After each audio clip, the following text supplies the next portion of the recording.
Bismillahirrahmanirrahim. Assalamualaikum warahmatullahi wabarakatuh. Bapak Ibu di seluruh penjuru tanah air dan yang bisa bersama saya hari ini. Subhanallah, apa kabar Bapak Ibu? Semoga kita semua dalam keadaan sehat walafiat, tidak kurang sesuatu apapun juga, dan semoga Allah Subhanahu wa taala tetap menjaga kita, yang memberikan perlindungan yang terbaik kepada kita dalam kondisi yang hari ini kita sama-sama maklumi. Subhanallah, kita dalam rangka bersyukur kepada Allah. Segalanya, semuanya begitu banyak hikmah Bapak sekalian. Dan siapa yang menduga hari ini dalam kondisi seperti ini justru kita bisa bertemu dengan cara seperti ini. Masya Allah, biasanya untuk bisa ikut agenda-agenda seperti ini Bapak Ibu kita harus pindah daerah, ada pembiayaan lebih, ada tenaga lebih, begitu Bapak Ibu. Tapi subhanallah, alhamdulillah hari ini kita bisa bertemu seperti ini, bahkan kita bertemu dalam bentuk live, walaupun secara tatap muka belum, tapi subhanallah ini luar biasa sekali. Artinya benar sekali, di mana bersama kesulitan itu ada kemudahan. Semoga pertemuan ini mendatangkan manfaat besar ya, khususnya bagi saya yang hari ini menyampaikan. Alhamdulillahirabbil alamin. Salawat dan salam pada Rasulullah sallallahu alaihi wasallam. Allahumma shalli ala Muhammad wa ala ali Muhammad. Bapak Ibu sekalian, kita berharap satu hari nanti ketika waktu pertemuan dengan Nabi nanti terjadi, kiranya beliau itu wajahnya itu berseri-seri ya, berseri-seri karena melihat kita umatnya berusaha untuk mengikuti segala bentuk sunnah-sunnahnya, dan semoga itu yang terjadi. Amin ya rabbal alamin. Dan pertemuan kita pada hari ini sebenarnya dalam rangka perintis supaya itulah yang terjadi. Bapak Ibu sekalian, memulai pembicaraan kita pada hari ini supaya waktu yang kita lalui itu berkah. Mari kita mulai dengan basmalah. Bismillahirrahmanirrahim. Bapak Ibu sekalian, sebelum kita lanjutkan, saya ingin memperkenalkan diri dulu kepada Bapak Ibu. Nama saya Tuti Triana Akmal lengkapnya, atau Tuti Triana Am. Biasa juga saya dipanggil dengan panggilan Fadilah ya, sering panggil Umi Fadilah ya. Saya sekarang sedang di Business Center HNI Bukit Tinggi 1 di tempatnya Pak Sumarno ya. Sebenarnya saya sendiri adalah owner Business Center HNI Pekanbaru 8. Jadi hari ini ceritanya saya sedang di tempatnya Pak Sumarno, Bapak Ibu sekalian. Ceritanya saya ini asisten pribadinya Ustaz Sumarno gitu ya. Bapak Ibu paham kan yang saya maksud ya. Baik Bapak Ibu sekalian, segala puji dan syukur, saya senang sekali Bapak Ibu hari ini bisa bersama Bapak Ibu berbagi. Salam semangat selalu kepada saudara-saudaraku yang pernah bertemu ya. Kiranya ini bisa sedikit banyak melepaskan rindu kita untuk bisa berkumpul. Sebelum kita masuk ke pembicaraan lebih detail Bapak Ibu sekalian, saya memulai pembicaraan ini kepada seluruh agen-agen HNI yang hari ini sudah punya nomor agen HNI. Saya ingin menyampaikan ucapan selamat kepada Anda semua, kepada kita semua. Selamat, Anda sudah berada di sini. Selamat, Anda sudah berada di HNI. Nah, pertanyaannya kenapa saya harus mengucapkan selamat kepada Bapak Ibu? Masya Allah, karena kita hari ini sudah berada di pergerakan fardu kifayah. Pergerakan fardu kifayah. Masya Allah Bapak Ibu, fardu kifayah itu luar biasanya adalah pahalanya besar. Kerja di HNI ini fardu kifayah, pahalanya besar, dan insya Allah uangnya banyak. Artinya kita dapat dua, dunianya dapat, insya Allah akhiratnya juga dapat Bapak Ibu. Sekali lagi saya mengucapkan kepada Bapak Ibu selamat, kita sudah di sini. Jadi satu bentuk rezeki yang bersama kita pada hari ini adalah kebersamaan kita bersama HNI. Alhamdulillahirabbil alamin. Kita di sini dituntun para pemimpin-pemimpin kita soleh-soleh ya Bapak Ibu ya, orang-orang berilmu, soleh, dan subhanallah kita selalu diberikan tuntunan terbaik. Penuh rasa syukur kepada Allah Subhanahu wa Ta'ala. Insya Allah saya akan membahaskan satu untuk kita semuanya tentang waktu produktif. Waktu produktif. Masya Allah, kembali saya mengingatkan kita di sini di pergerakan fardu kifayah, dan pahamilah bahwa kerja fardu kifayah ini adalah kerja dengan pahala yang sangat besar. Apa yang saya maksud kerja dengan pahala yang sangat besar? Ilustrasinya seperti ini. Saya yakin sekali kita semua ya, saya yakin sekali kita semuanya tahu contoh-contoh dari kerja fardu kifayah. Kalau saya boleh bertanya kepada Bapak Ibu, apa contoh yang pernah diberikan oleh guru agama kita, guru PAI kita dulu tentang konsep fardu kifayah? Ntar dulu, fardu kifayah itu apa ya? Masih ingat kira-kira Bapak Ibu? Atau paling mudah saya bertanya, apa contoh dari fardu kifayah? Saya contohkan saja ya Bapak Ibu. Misalkan ada di satu RT ada yang meninggal satu orang. Katakanlah di 100 orang, katakan 200 orang. Satu RT itu orangnya ada 200 orang. Kemudian meninggal satu orang. Jadi penduduknya itu ada 200 orang, meninggal satu orang. Nah, coba perhatikan Bapak Ibu. Satu jenazah ini diurus oleh 10 orang. Diurus oleh 10 orang. Subhanallah Bapak Ibu sekalian, apa yang terjadi di pahala fardu kifayah? Coba lihat Bapak Ibu. Penduduk RT itu 200 orang. Tapi yang ngurusin jenazah cuma satu orang. Ini ngurusin jenazah satu orang. 200 orang ini, artinya 200 orang termasuk yang 10 orang dong, karena yang 10 orang ini berada di RT yang sama. Itu terbebas di kewajiban penyelenggaraan jenazah. Terbebas artinya tidak ada dosa untuk mereka. Oke, ini tidak lepas kewajiban. 200 orang lepas kewajiban, dan kewajiban itu dilaksanakan oleh 10 orang. Itu tentang kewajiban, karena kalau 200-nya nggak menyelenggarakan jenazah, ke-200-an orang ini akan berdosa. Sekarang 200 tidak berdosa, termasuk yang di sini. Pertanyaan berikutnya, pahalanya kepada siapa? Bisa Bapak Ibu jawab pahalanya kira-kira kemana? Benar, 200 orang ini tidak berdosa, tapi pahala akan diterima oleh 10 orang. Anggap saja kalau misalkan satu jenazah ini diurus oleh 200 orang, pahalanya dibagi ke 200 orang dong. Tapi karena diurus oleh 10 orang saja, maka pahala cuma dibagi ke 10. Masya Allah, kerjaan kita di fardu kifayah ini, betapa besarnya pahala yang diterima oleh 10 orang yang mestinya sebenarnya harusnya dibagi oleh 200 orang. Ingat, pahala itu satu kerjaan baik yang kita tanam, yang kita terima tidak satu kebaikan minimal dibalasnya 10. Masya Allah, bahkan sampai 700, bahkan sampai tidak hingga. Fardu kifayah. Dan sadarlah kita sedang berada di sini hari ini.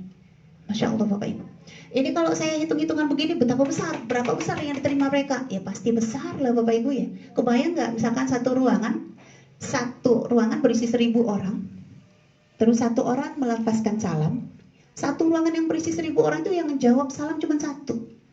Maka mestinya pahala yang harusnya dibagi 1000 itu numpuk ke satu orang.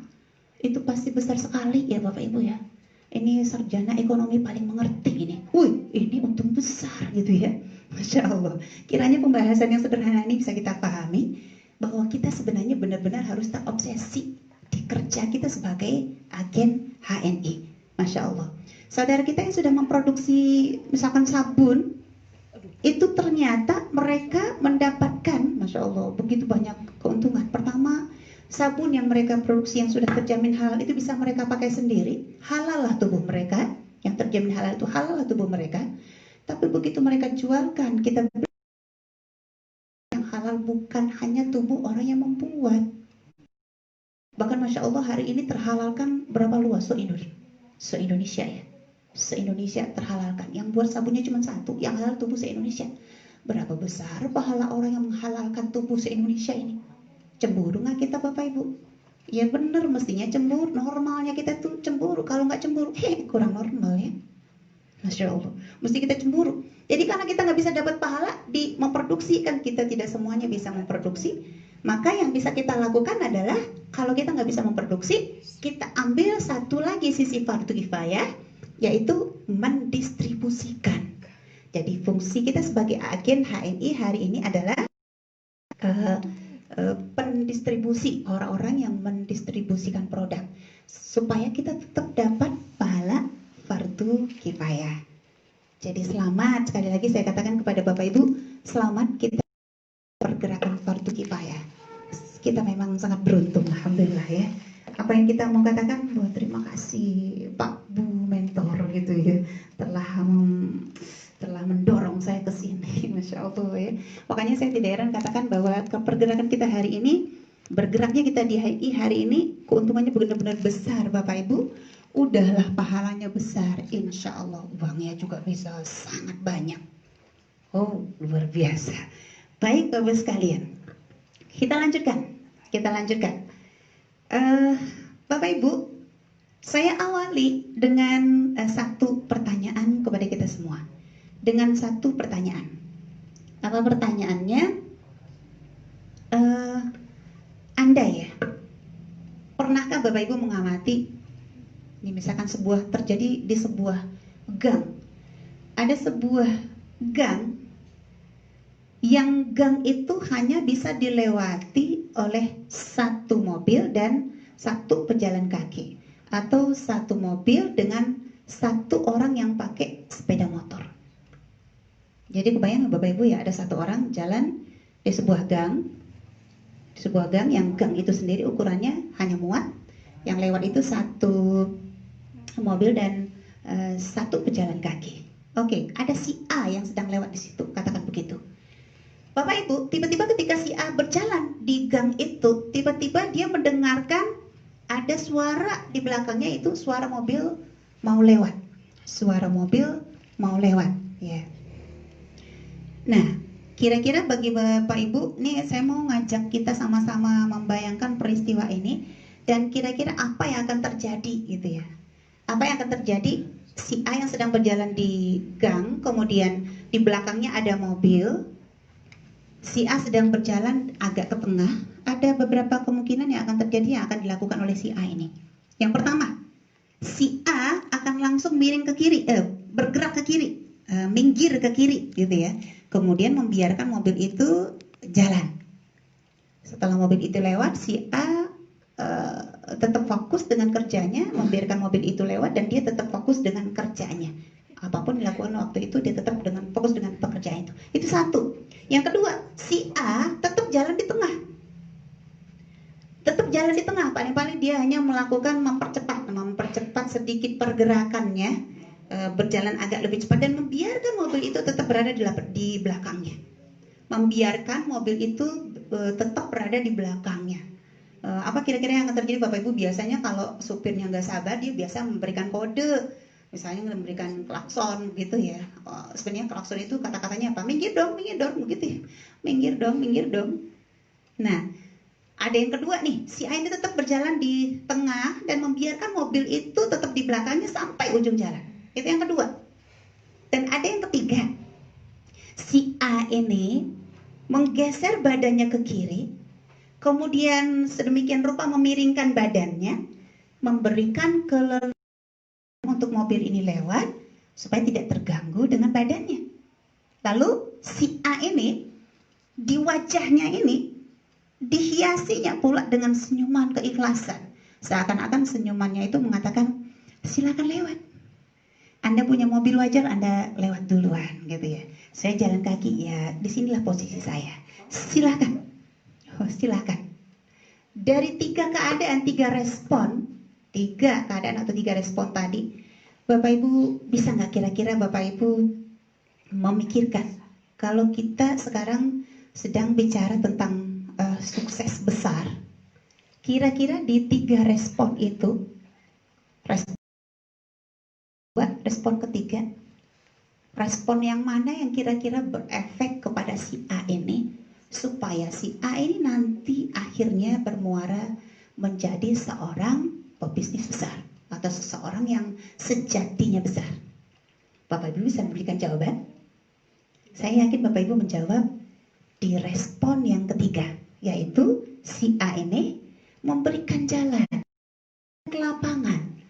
Kira-kira Bapak Ibu bisa memperkirakan ya karakternya si A ini seperti apa. Si A ini kalau di respon yang ketiga, dia adalah orang yang suka memudahkan urusan orang lain, satu. Yang kedua, si A ini adalah orang yang ridho dengan apapun keadaan orang lain dan ridho dengan apapun keadaannya hari ini.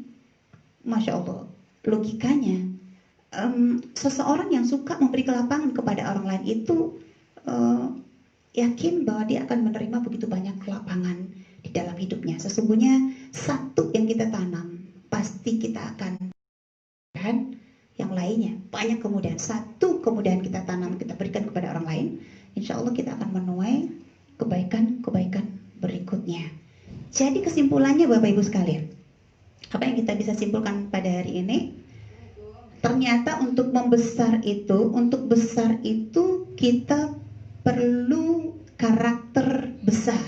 Jadi kita boleh simpulkan di sini, membesarlah dengan karakter besar.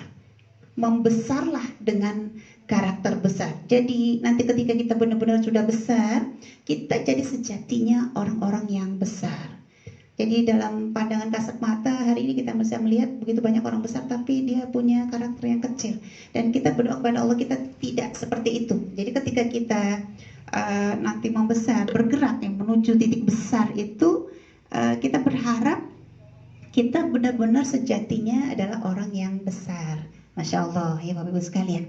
Itu yang pertama. Jadi membesarlah dengan karakter orang-orang yang besar. Itu yang pertama. Prolog yang pertama ya, mukadimah yang pertama. Kita lanjutkan Bapak Ibu sekalian. Saya ingin mengungkapkan KS yang kedua gitu ya. Bapak Ibu, pernahkah Bapak Ibu secara tidak sengaja, tidak diskenariokan, Bapak Ibu berjalan ke sebuah tempat, kemudian tiba-tiba Bapak Ibu melihat apakah di sebelah kanan atau di sebelah kiri ada sebuah rumah yang sangat megah, sangat indah, megah. Kalau Bapak Ibu membayangkan, andaikan Bapak Ibu berada di dalam rumah itu, Bapak Ibu akan merasakan kenyamanan yang luar biasa, begitu ya. Dan kemudian ketika Bapak Ibu melayangkan pandangan Bapak Ibu ke sisi lain dari rumah itu, ternyata di samping rumah itu berparkir sebuah mobil yang sangat nyaman. Masya Allah. Dan kalau Bapak Ibu arahkan lagi pemandangan Bapak Ibu ke sampingnya lagi, ternyata di situ ada sebuah taman yang sangat cantik, sangat indah. Ternyata di situ ada seorang wanita, ada seorang pria, dan ada anak kecil. Kira-kira itu adalah seorang suami, istri bersama anak-anaknya. Jadi ceritanya ini sebuah rumah gitu ya, yang pemiliknya adalah sebuah keluarga. Jadi ada suami, istri, dan ada anak-anaknya di situ, berada di situ. Bapak Ibu lewat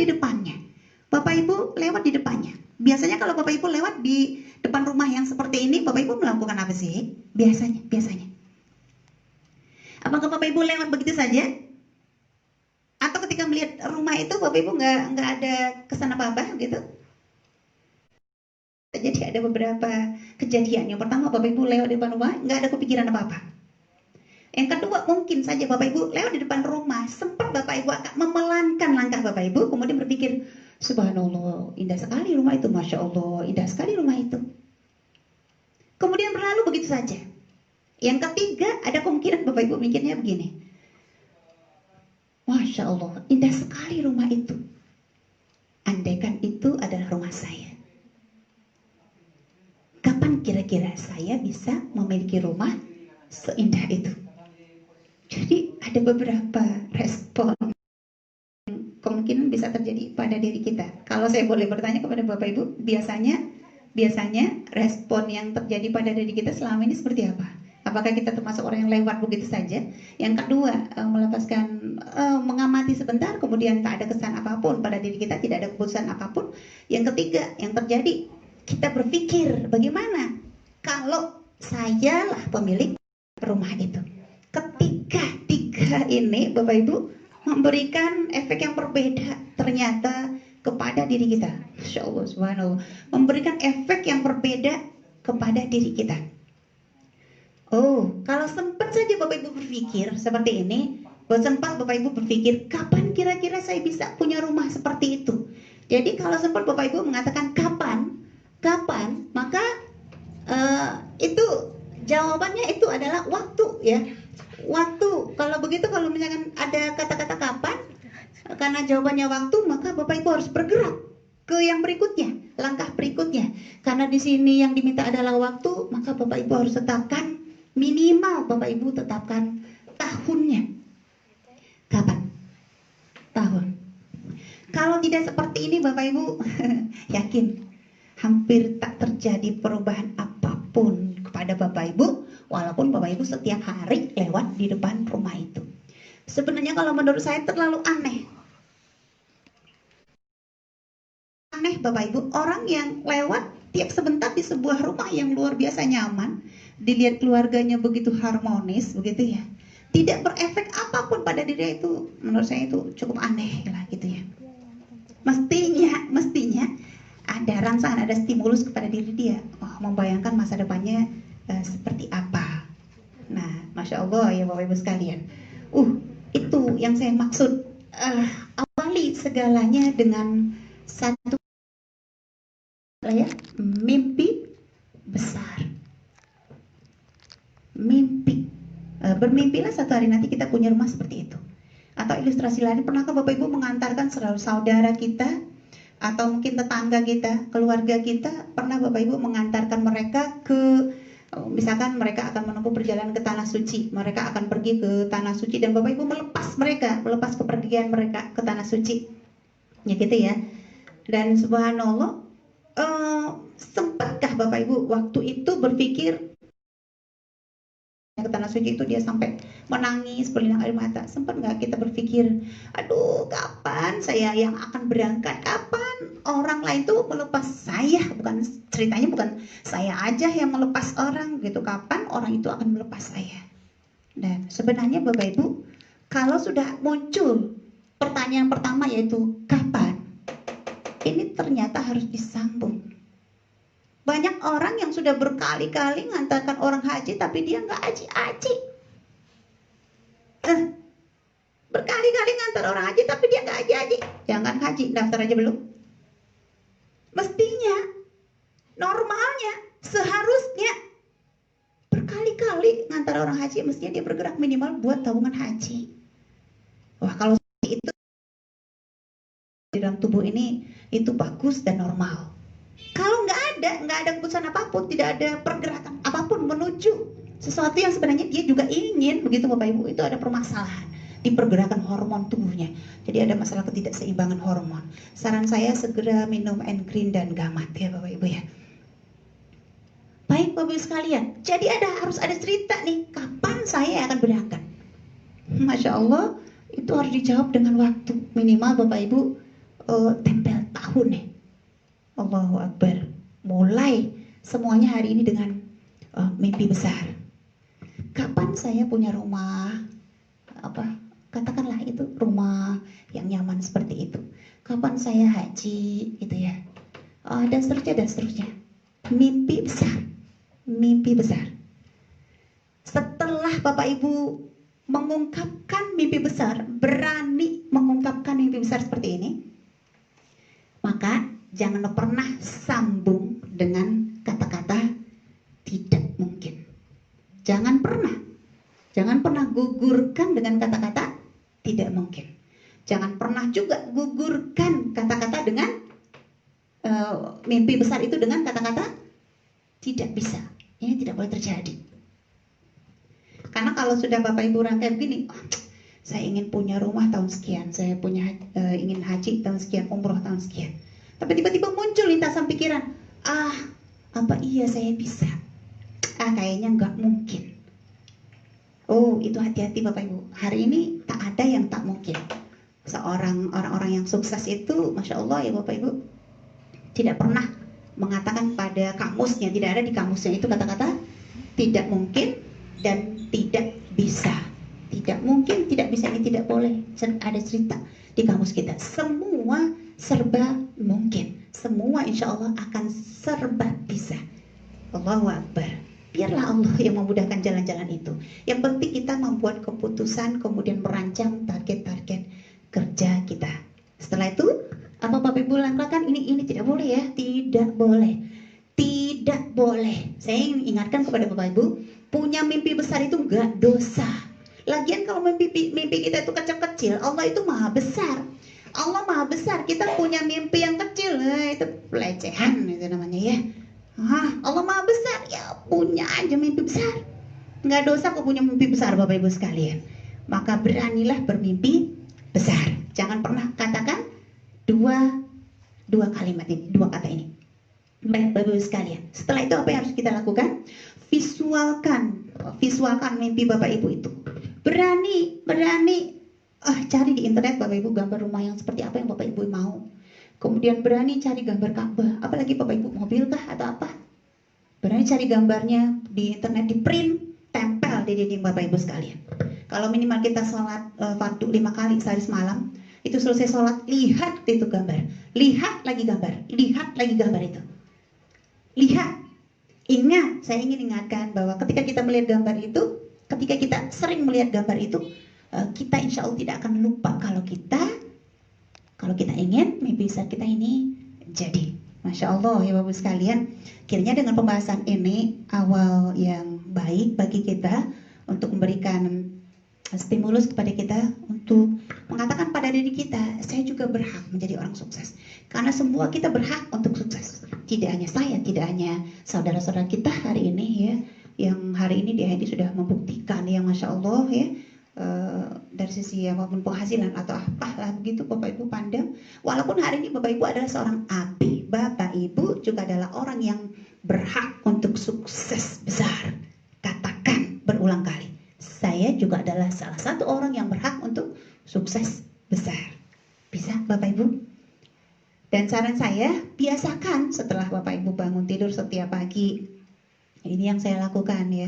Setidaknya mudah-mudahan pengalaman saya ini bermanfaat. Mudah-mudahan setiap bangun pagi setelah kita baca doa bangun tidur, biasakan katakan kepada diri kita, saya akan melakukan yang terbaik hari ini, dan saya insya Allah satu hari nanti akan menjadi orang yang besar, sukses besar.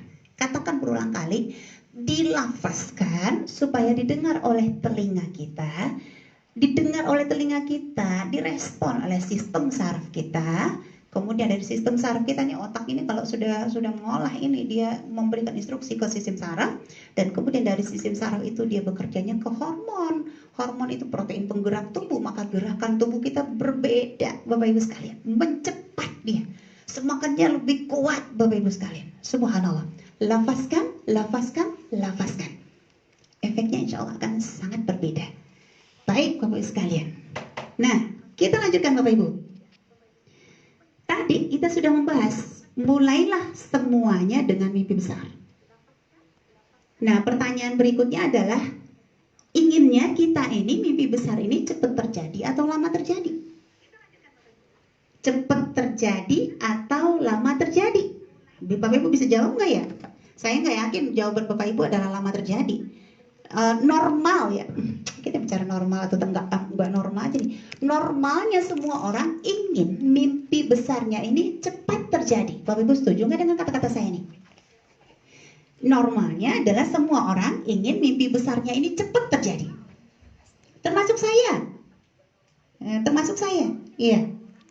Pertanyaannya bagaimana caranya? Normalnya adalah mimpi besar ini inginnya cepat terjadi. Jadi mimpi besar ingin cepat terjadi. Pertanyaan adalah bagaimana caranya? Masya Allah Bapak Ibu sekalian, Allahu Akbar. Awal cerita ini Bapak Ibu sebenarnya sederhananya ya kalau saya ungkap diri saya ini ya. Ini jawabannya di waktu produktif ya, di waktu produktif. Jawabannya di sini, waktu produktif. Ini topik kita pada hari ini Bapak Ibu. Bagaimana caranya mimpi besar itu cepat terjadi? Jawabannya pembicaraan kita arahkan ke waktu produktif. Oke, Bapak Ibu sekalian. Nah, kita pahami hari ini tentang waktu produktif. Saya tanya dulu nih, dengan mukadimah seperti ini, kira-kira Bapak Ibu sudah termotivasi nggak untuk punya mimpi besar nih? Termotivasi nggak? Jawab dong. Udah jawab belum? Kalau sudah, Bapak Ibu sudah sepakat nggak supaya mimpi besar ini cepat terjadi? Setuju ya? Cepat terjadi. Kita sebenarnya ada macan tuh, Bapak. Apa itu? Ada satu hal yang harus kita waspadai, yaitu tentang usia. Kita tidak pasti batas usianya kapan. Jadi karena ada masalah nih, nggak pasti kita berpulangnya kapan, maka memang mimpi besar ini harus cepat terjadi. Tidak boleh lama-lama terjadi. Kalau misalkan Bapak Ibu, kalau diri saya waktu itu memaksa diri saya untuk berjuang lebih keras itu, saya sering-sering melihat wajah orang tua saya gitu ya. Waktu itu orang tua saya belum haji, Bapak Ibu ya. Jadi Masya Allah, begitu melihat orang tua semakin tua, yang saya takut itu adalah andai nanti saya bisa menghajikan, beliau sudah terlalu tua, haji itu tidak terlalu bisa ternikmati. Kebayang nggak Bapak Ibu? Saya ingat waktu melaksanakan haji itu, waktu melempar jumroh terutama itu kita berjalannya terlalu jauh kan, di Mina itu jauh sekali, dan biasanya orang-orang tua yang usia tua itu biasanya untuk melempar jumroh itu diwakilkan kepada yang masih muda-muda ya, Masya Allah ya. Dan ketika kita menyelesaikan membantu mereka menyelesaikan itu, kita kembali ke apa ya, ke tenda. Itu orang-orang yang kita wakilkan itu meratap Bapak Ibu, karena mereka tidak diizinkan lagi untuk melempar jumroh. Nah, pikirkan, kita ada masalah usia dan masalah kekuatan tubuh. Semakin lama tubuh kita bukan semakin kuat, justru semakin lemah. Maka keputusan kita hari ini adalah memang mimpi besar ini harus terjadi. Pertanyaannya, gimana caranya supaya mimpi besar itu segera terjadi? Nah, jawabannya di waktu produktif. Waktu produktif. Masya Allah. Saya katakan pada diri saya, Bapak Ibu sekalian, saya ini sebenarnya korban ya, saya lihatkan sebuah buku Bapak Ibu. Saya ini sebenarnya korban dari satu hari saya jalan gitu bersama suami, sama Pak Sumarno, terus kelihat buku ini nih. Kelihatan judulnya Bapak Ibu. Jangan mau. Bapak Ibu bisa baca nggak ya? Kelihatan ya? Mudah-mudahan nggak bisa baca. Saya takut Bapak Ibu jadi korban berikutnya. Baik, pertama saya baca judul ini Bapak Ibu, saya sebenarnya merasa agak tersinggung gitu ya. Kenapa saya merasa agak tersinggung? Saat saya menemukan buku ini, saya adalah sosok seorang kajian. Saya punya tanggal 1 gitu ya, 1 gitu ya. Saya adalah seorang kajian. Jadi dulu saya sumber penghasilannya yaitu gajian. Nah, kemudian saya pelajari buku ini, lama-lama saya merenung ya. Masya Allah, kebuka lah wawasan gitu. Saya mikir, wah ini benar ternyata. Lalu ketika saya dituntun ya, Masya Allah ya, saya dituntun. Sebenarnya Allah yang menuntun ya. Ketika saya menemukan konsep-konsep bagaimana mimpi besar ini jadi, saya minta kepada Allah, ya Allah berikan kemudahan. Apalagi saya takut sekali nih karena orang tua semakin tua nih, belum haji. Saya minta kepada Allah, ya Allah berikan kemudahan, ya Allah berikan kemudahan. Tahu nggak Bapak Ibu yang terjadi? Saya ketemu sama mentor saya. Jadi saya minta kemudahan, Masya Allah, ternyata dipertemukan dengan mentor saya dan akhirnya muaranya saya bersama HNI. Jadi Bapak Ibu, benar sekali tuntunan kita di HNI, follow mentor, follow sistem, follow mentor. Benar sekali, benar. Masya Allah, Bapak Ibu sekalian ya, saya dipertemukan oleh mentor saya. Akhirnya hari ini, kalau dulu saya hanya di posisi gajian, kemudian penghasilan saya cuma sumbernya gaji. Setelah itu saya terlibat kerja di HNI, saya akhirnya berposisi di penghasilan saya gaji ditambah bonus. Gaji tambah bonus, jadi ada tahapan ya. Saya pertamanya dulu ada cuman gaji, kemudian pindah ke gaji tambah bonus, akhirnya hari ini saya bersama bonus. Ya, Masya Allah, saya bersama bonus. Bapak Ibu sekalian, ini ada perbedaan. Masa saya hanya jadi seorang gajian, Bapak Ibu, kemudian saya merangkaikan mimpi besar. Saya sebenarnya terkendala di masalah percepatan mimpi besar ini jadi. Saya takut kalaupun dia jadi terlalu lama, saya terlalu tua atau orang tua, maka memang saya harus kejaran waktu. Jadi saya bicara tentang waktu produktif ya Bapak Ibu sekalian, ini terbatas. Yang saya takutkan lagi, kalau saya paksakan itu terjadi, maka otomatis ketika saya di posisi ini, otomatis paling apa namanya ya, paling dekat kalau saya paksakan itu terjadi, misalkan mau menghajikan orang tua, mau beli mobil, mau beli rumah gitu, saya nanti apa namanya ya, jerumus kepada hutang ya. Mau tidak mau saya harus berhutang kalau saya ingin memaksakan itu cepat terjadi. Dan saya benar-benar takut ini berhutang. Jangan sampai kita meninggalkan hutang di muka bumi ini. Seorang syuhada saja tidak halal surga baginya kecuali hutangnya telah terselesaikan. Nah, Rasulullah pun menasihatkan kepada kita supaya menghindari hutang, karena hutang itu nyesek gitu ya, nyesek. Jadi kalau misalkan saya nggak memutuskan bergerak di ini, maka otomatis kalau saya paksakan cepat, maka saya jadi sini. Saya mungkin ya, saya menduga Bapak Ibu yang ada di depan saya hari ini, yang live bersama saya hari ini, sebagian dari kita ada yang masih di posisi ini, ada di posisi ini. Saran saya, ketika kita sudah menemukan mimpi besar kita dan kita masih di posisi seperti ini, mohon sekali jangan arahkan ke sini dulu mikir kita, jangan arahkan dulu mikir kita ke hutang. Apa, kemana kita harus arahkan? Arahkan ke tambahan. Berpikirlah membuka tambahan penghasilan.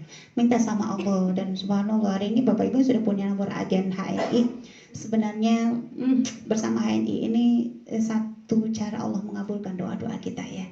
Awalnya mungkin Bapak Ibu cuman kesan tambahan penghasilan ya, rezeki yang dititipkan Allah melalui kita ini tambahan penghasilan.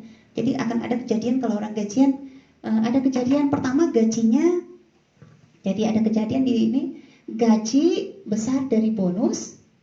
Nah, lama-lama kalau Bapak Ibu urus dengan baik HNI ini, nanti lama-lama gaji sama dengan bonus. Wah, lebih baik lagi. Nanti kejadiannya gaji kecil dari bonus. Diperbaiki, disempurnakan lagi, diluar biasakan lagi, dirapikan lagi. Apa yang terjadi? Gaji kecil dari bonus, gitu ya. Masya Allah. Kejadian yang seperti ini saja Bapak Ibu biasanya sudah membuat seorang gajian galau, bimbang dan ragu. Gimana ini? Apalagi kejadian yang seperti ini. Oh, subhanallah, kalau udah seperti ini Bapak Ibu, gaji jauh lebih kecil daripada bonus. Kalau saya ini seorang ibu, maka saya sudah mulai harus melirik-lirik rumah nih. Udah kalau saya bisa menyambutnya ketika dia bangun. Kemudian betapa enaknya kalau saya bisa selalu bersama keluarga. Enak banget dalam waktu yang lebih lama gitu ya. Sudah mulai ada pikiran, kalau saya seorang wanita, ibu rumah tangga, sudah mulai ada panggilan fitrah ke dalam diri kita, yaitu ingin kembali ke rumah. Masya Allah, ingin kembali ke rumah. Ibunda Siti Khadijah, istri Baginda Rasulullah, sebenarnya seorang pebisnis besar gitu, investor gitu. Kita tahu bahwa rumah itu dulu adalah bisnisnya Ibunda Siti Khadijah dulu. Ini tentang wanita berbisnis itu sebenarnya sudah telat. Maka ibu-ibu, ini bicara kita sudah telat. Udahlah telat, janganlah lambat. Udah telat lambat pula. Ayo kita percepat. Jadi ceritanya seperti itu. Tapi Ibunda Siti Khadijah tetap di rumah. Maka panggilan fitrah ini semakin meletup-letup Bapak Ibu kalau udah kondisinya di sini. Di sini aja udah mulai. Apalagi di posisi ini, apalagi di posisi ini. Maka posisi saya hari ini yang sudah saya desain sebenarnya rangkaian dari perjalanan tadi. Masya Allah. Kembali kita kepada pembicaraan waktu produktif. Bantu menghapusnya, Bu. Waktu produktif. Bapak Ibu sekalian, saya bahaskan dulu tentang waktu produktif. Pertanyaan seperti ini. Sebenarnya apa yang dimaksud dengan waktu produktif? Apa yang dimaksud dengan waktu produktif? Oke, ini akan kita bahas selanjutnya. Bapak Ibu sekalian, sederhananya kalau saya mendefinisikan tentang waktu produktif, yaitu waktu yang diikhtiarkan secara cerdas. Waktu diikhtiarkan secara cerdas. Targetnya apa? Begitu kita bersama waktu produktif, efeknya adalah ada kekuatan tambahan yang lebih cepat datang kepada kita. Maka kalau Bapak Ibu lihat, benar ya, Masya Allah, kalau saya ilustrasikan seperti ini, tentang waktu produktif, ya. Semua kita diberikan waktu sama Allah sama. Satu hari itu 24 jam. Semua kita sama. Satu hari itu sama-sama 24 jam. Dalam memanage, memanfaatkan waktu, mengatur rupa dengan sempurna supaya tidak ada target kerja yang tidak terjadi. Sama-sama 24 jam. Masalahnya kehidupan di waktu yang sama, di jumlah satu hari yang sama, itu ada kondisi yang berbeda. Faktanya di kesejahteraan kita kenapa berbeda? Oh, Bapak Ibu lihat, ada yang miskin, ada yang kaya. Terus kalau ada yang bilang, ya itu sunatullah gitu ya. Miskin kok, emang harus ada yang kaya. Kalau semuanya kaya, bayar zakat kemana? Wih, iya bener juga sih ya. Tapi gini ceritanya Bapak Ibu, bener, sunatullahnya pasti selalu ada yang miskin, pasti selalu ada yang kaya. Masalahnya kita mau berada di posisi yang mana? Miskin atau kaya? Bapak Ibu bisa pilih lah ya. Bapak Ibu bisa pilih. Kita pilih di mana kira-kira Bapak Ibu? Pasti akan ada yang miskin. Yang penting itu bukan kita. Ya. Ganti lah ya, ganti. Yang penting bukan kita ya, giliran lah ya. Jadi ngantri kaya. Yang saya ini pengalaman saya, ada saya terbelenggu dengan kata-kata begini. Mudah-mudahan Bapak Ibu tidak termasuk dalamnya ya. Tidak ikut terbelenggu dengan kata-kata yang saya akan lepaskan ini. Begini. Ada kakak saya mengatakan begini kepada saya. Tidak masalah penghasilan kita itu kecil. Asalkan tetap. Tidak masalah, tidak apa-apa penghasilan kita kecil. Asalkan tetap. Masya Allah. Tetap. Sambungannya apa kata beliau? Ya berpandai-pandai saja mengelolanya. Allahu Akbar, setelah saya ketemu dengan HNI, saya jadi berubah total Bapak Ibu. Kalau dulu tidak apa-apa penghasilan itu kecil asal tetap. Kalau sekarang saya katakan apa? Tidak apa-apa penghasilan itu tidak tetap Bapak Ibu, asalkan besar. Dan semakin besar. Terus ada yang bilang lagi, ya kehidupan itu rodanya kan berputar. Kadang di atas, kadang di bawah. Tapi setelah bersama HNI, saya bilang apa? Kadang ke atas, kadang semakin ke atas. Ya kadang-kadang kita kaya, kadang miskin. Nah, saya bilang setelah bersama HNI, kadang-kadang kita kaya, kadang-kadang kaya raya. Bisa Bapak Ibu? Bisa nggak diinstal nih? Diinstal dulu sebelum kita, atau hari ini mudah-mudahan sudah mendetik itu ya. Insya Allah yang kita instalkan ini, insya Allah semoga segera menjadi kenyataan. Di masa pandemi seperti sekarang ini Bapak Ibu, kita sangat merasakan kita butuh orang-orang yang sangat kuat. Dan Allah kan ingat bahwa Allah mencintai hamba-hambanya yang kuat, lebih mencintai gitu ya. Dibutuhkan sekali orang-orang yang kuat, orang-orang yang bisa memberi kelapangan kepada saudaranya di masa hari ini, di masa ekonomi bermasalah seperti hari ini. Nah, masalahnya hari ini kita mau di posisi mana? Kita mau di posisi dikuatkan atau kita mau di posisi menguatkan? Sebenarnya hidup ini adalah pilihan. Masya Allah. Bapak Ibu sekalian, mari membuat keputusan. Kita kembali kepada waktu produktif. Saya mau buat ilustrasi seperti ini. Waktu produktif. Waktu produktif. Oke. Kalau saya buat sketsa seperti ini. Andai ada seorang, saya lambangkan saja dengan si A. Si A, dia berprofesi sebagai penjual bakso. Katakanlah dia pedagang bakso keliling pakai gerobak, begitu ya. Si A. Satu hari A bekerja 10 jam. 10 jam. Dan omset rata-rata si A berapa ya kira-kira? Katakan 500.000 sehari. Lumayan juga ya. 500.000 sehari. Jadi omsetnya satu hari ini dengan satu gerobak baksonya yang dibawa keliling begitu dengan jam kerja 10 jam, itu omsetnya 500.000 sehari. Si A berpikir bagaimana saya ingin bagaimana caranya supaya omset saya ini besar. Apa yang harus dilakukan si A? Bagaimana? Pertanyaan begini, bagaimana caranya supaya omset ini besar? Jadi si A mikir untuk membesarkan omsetnya, Bapak Ibu sekalian. Oke, apa yang harus dilakukan oleh si A? Oh, si A ternyata bisa melakukan setidaknya 2 hal. Yang pertamanya si A itu jam kerjanya 10 jam. Si A menambah jam kerjanya. Misalkan dia jadikan jam kerjanya 13 jam. Jadi jam kerjanya dijadikannya 13 jam. Ya Bapak Ibu sekalian. Nah kira-kira logikanya nih. Tadi kerjanya 10 jam, sekarang 13 jam. Kira-kira peluang omsetnya bertambah? Ada nggak? Jawabannya pasti ya ada. Ada ya. Ini omset jadi membesar. Omset jadi membesar. Caranya bagaimana tadi? Dengan menambah jam kerja.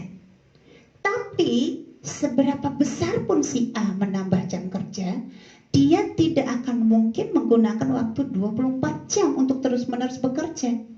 Toh si A ini harus tidur, dia harus istirahat, harus begini, harus begitu.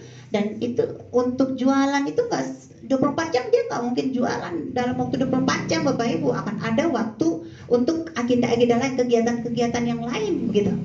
Artinya semaksimal apapun si A menggunakan waktu untuk jualan, dia tetapnya tidak akan bisa menggunakan ke semua waktu satu hari untuk bekerja. Itu yang pertama. Tapi ada satu solusi, menambah jam kerja. Satu solusi untuk membesarkan omset adalah dengan menambah jam kerja. Oke Bapak Ibu sekalian. Akhirnya dengan menambah jam kerja ini si A nemu nih, oh ya ternyata omset saya bertambah. Tetapi dia kecapean Bapak Ibu. Capek sekali karena dia kerjanya sekarang 13 jam. Jadi di sini omsetnya nambah, penghasilannya nambah, tapi tubuhnya kecapean. Rawan-rawan kejadian yang berbahayanya nanti adalah takutnya dia menjadi sakit. Oh, akhirnya si A menempuh jalan yang kedua. Apa yang dilakukan si A? Dari keuntungan dia memisahkan sebagian, kemudian si A itu membuat 3 gerobak. Jadi 1, 2, 3 gerobak. Dan akhirnya si A mempekerjakan si B, si C, si D. Katakanlah jam kerja mereka sama, yaitu rata-rata mereka 10 jam sehari. Dan omset mereka rata-rata sama. Jadi ini 10 jam, ini 10 jam, ini 10 jam, ini 10 jam. Dan omset mereka sama. Di sini omsetnya 500.000. Ini omsetnya juga 500.000, di sini 500, di sini juga 500. Coba Bapak Ibu lihat tayangan ini. Si A tetap saja bekerja selama 10 jam. Cuman hari ini si A mempekerjakan si B, si C, dan si D. Dan B, C, D masing-masing juga bekerja 10 jam. Apa yang terjadi Bapak Ibu? Pertanyaan saya, naik tidak omset si A? Jawabannya naik. Naik omsetnya. Loh, kenapa omset si A naik? Yang kerja kan si B, yang kerja kan si C, yang kerja kan si D. Ceritanya si B, si C, si D itu kerjanya sama si A. Ini kerja kita di HNI Bapak Ibu. Bisnis ini milik sendiri. Tapi tidak dikerjakan sendirian. Coba lihat Bapak Ibu, ketika si A mempekerjakan B, C, dan D saja, omsetnya udah jadi berapa? 500, 500, 500, 500 satu hari. Omsetnya mencapai 2 juta.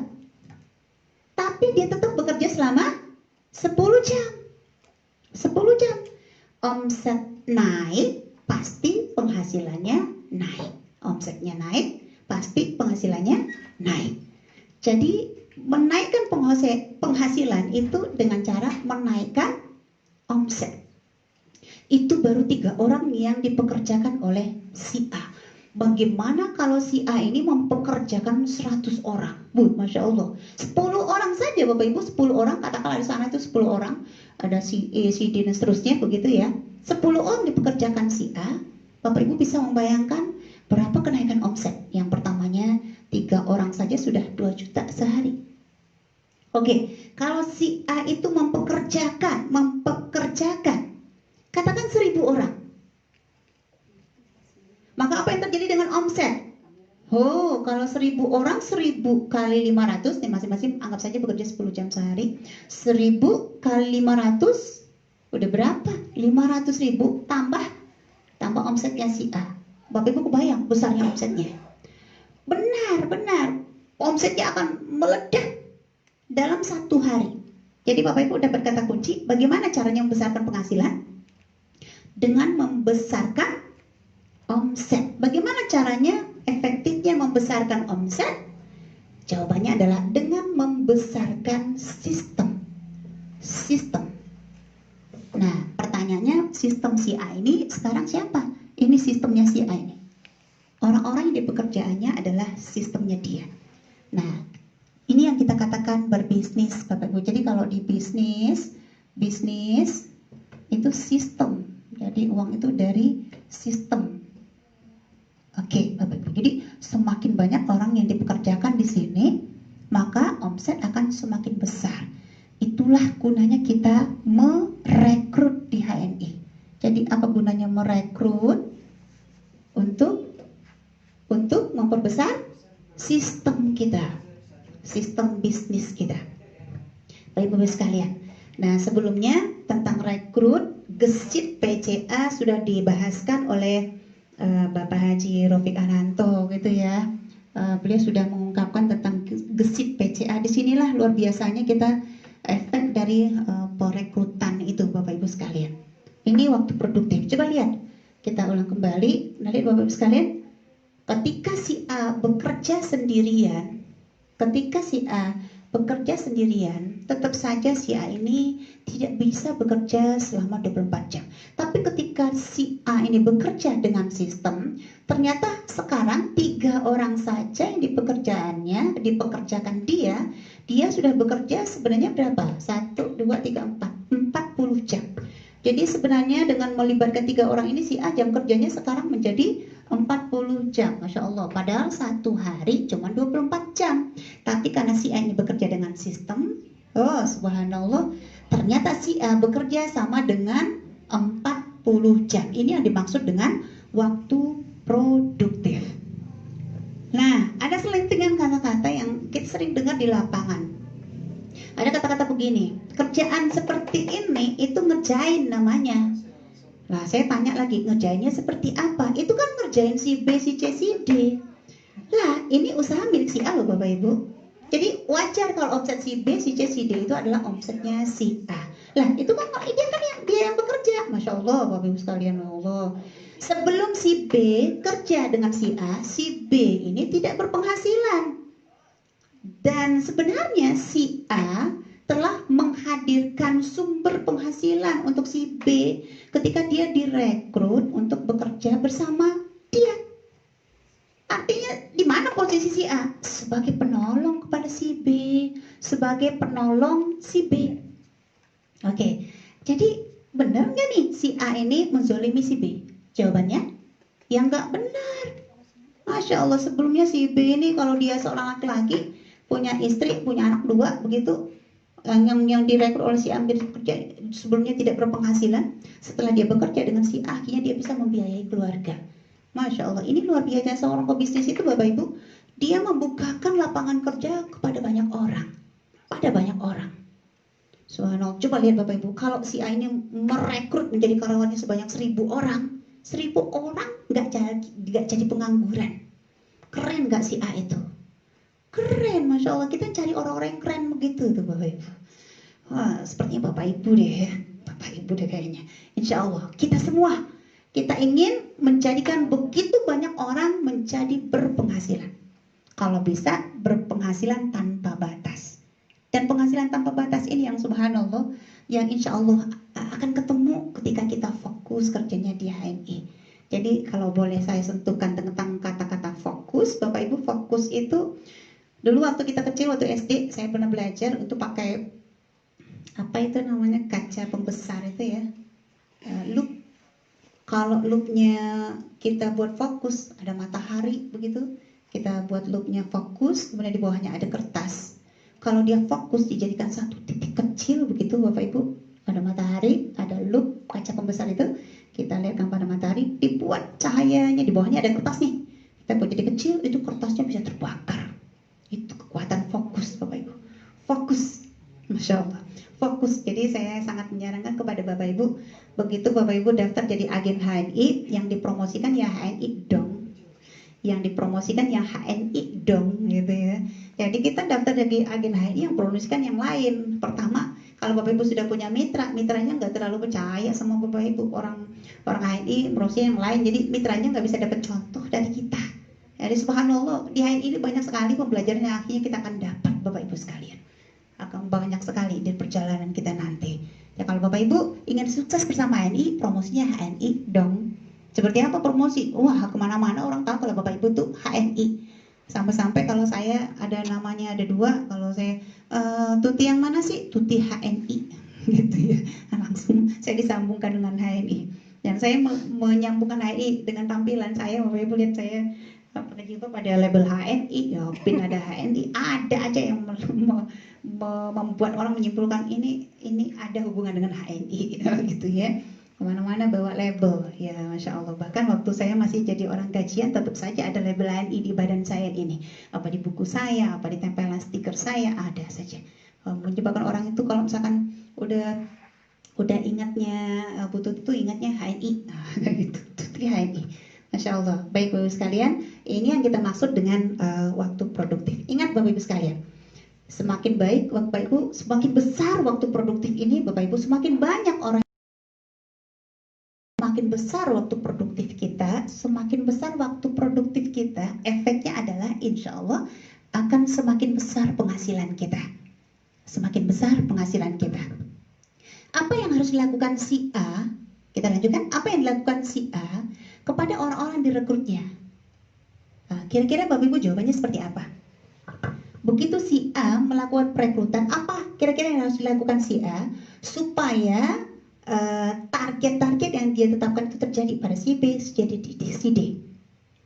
Si A ini harus memberikan pelatihan, harus memberikan pembinaan. Dia ngasih tahu kalau satu mangkok itu segini, biar enak nanti kasihnya segini, garamnya segini. Dibimbing oleh si A sampai nanti si B ini bisa menyediakan satu mangkok bakso dengan sepas si A menyediakan. Nah, apa yang sebenarnya dilakukan oleh si A? Si A sedang menciptakan duplikasi dirinya. Si A sedang menciptakan duplikasi dirinya. Coba lihat, ketika si B ini bisa menduplikasi si A tidak harus ngontrol si B lagi, nggak harus ngawasi lagi. Si A bisa pindah ke yang lain lagi. Begitu kejadiannya di C dan D. Sama kerjaan kita di HNI, Bapak Ibu. Apa yang harus kita lakukan di HNI? Kita mengadakan home sharing, gunanya untuk apa? Menciptakan duplikasi kita. Semangat kita sama dengan semangat mitra-mitra kita, terduplikasi dengan baik. Ketika mereka sudah menduplikasi kita, semangatnya sama, Masya Allah. Kita nanti tinggal ngontrol gitu ya, jangan lost control. Kita tinggal ngontrol, wah udah bagus. Kalau misalkan ada yang kurang kita nambahin ya. Kalau udah luar biasa kita acung jempol, kita kasih apresiasi seperti itu. Itu kerjaan kita di HNI. Nah, masa-masa tersulit yang harus kita lalui adalah bagaimana sampai mitra kita ini pada titik yang kita inginkan terjadi pada diri dia. Dan itu butuh proses ya, proses butuh kesabaran. Makanya kita kalau kita tulis sukses itu, menurut kita semua, sukses itu adalah suka proses. Jadi Bapak Ibu yang terburu-buru, yang cepat-cepat mengatakan, mitra saya ini kayaknya enggak deh, yang ini juga enggak, ini kayaknya enggak juga deh, itu enggak juga. Oh, Masya Allah. Jangan cepat-cepat Bapak Ibu, ada orang yang prosesnya itu lambat, ada yang cepat. Perlu kesabaran. Dan semua kita sunatullahnya berproses kok. Orang kita lahir ke dunia aja berproses. Semua berproses. Jadi menuntut kesabaran. Insya Allah semuanya akan sampai kalau sudah waktunya. Ya bisa bersabarlah. Baik, Bapak sekalian. Dan apa yang paling penting kita garis bawahi tadi, untuk bisa membuat sistem ini menjadi besar, jadi kerja kita di HNI, untuk bisa membuat sistem itu besar, disitulah pentingnya kita melakukan gesit PCA. Gesit PCA. Pakai, cerita, ajak. Bapak Ibu sudah tahu kan gesit itu apa? Gemar, silaturahim, produktif. Gesit. Dengan cara apa? Pakai, cerita, ajak. Lah ini kan masa lockdown, gimana caranya kita silaturahmi? Gimana enggak? Kita bisa pakai HP, pakai medsos gitu ya. Pakai HP, pakai medsos bisa. Loh, hari ini saja kita bisa ketemuan seperti ini.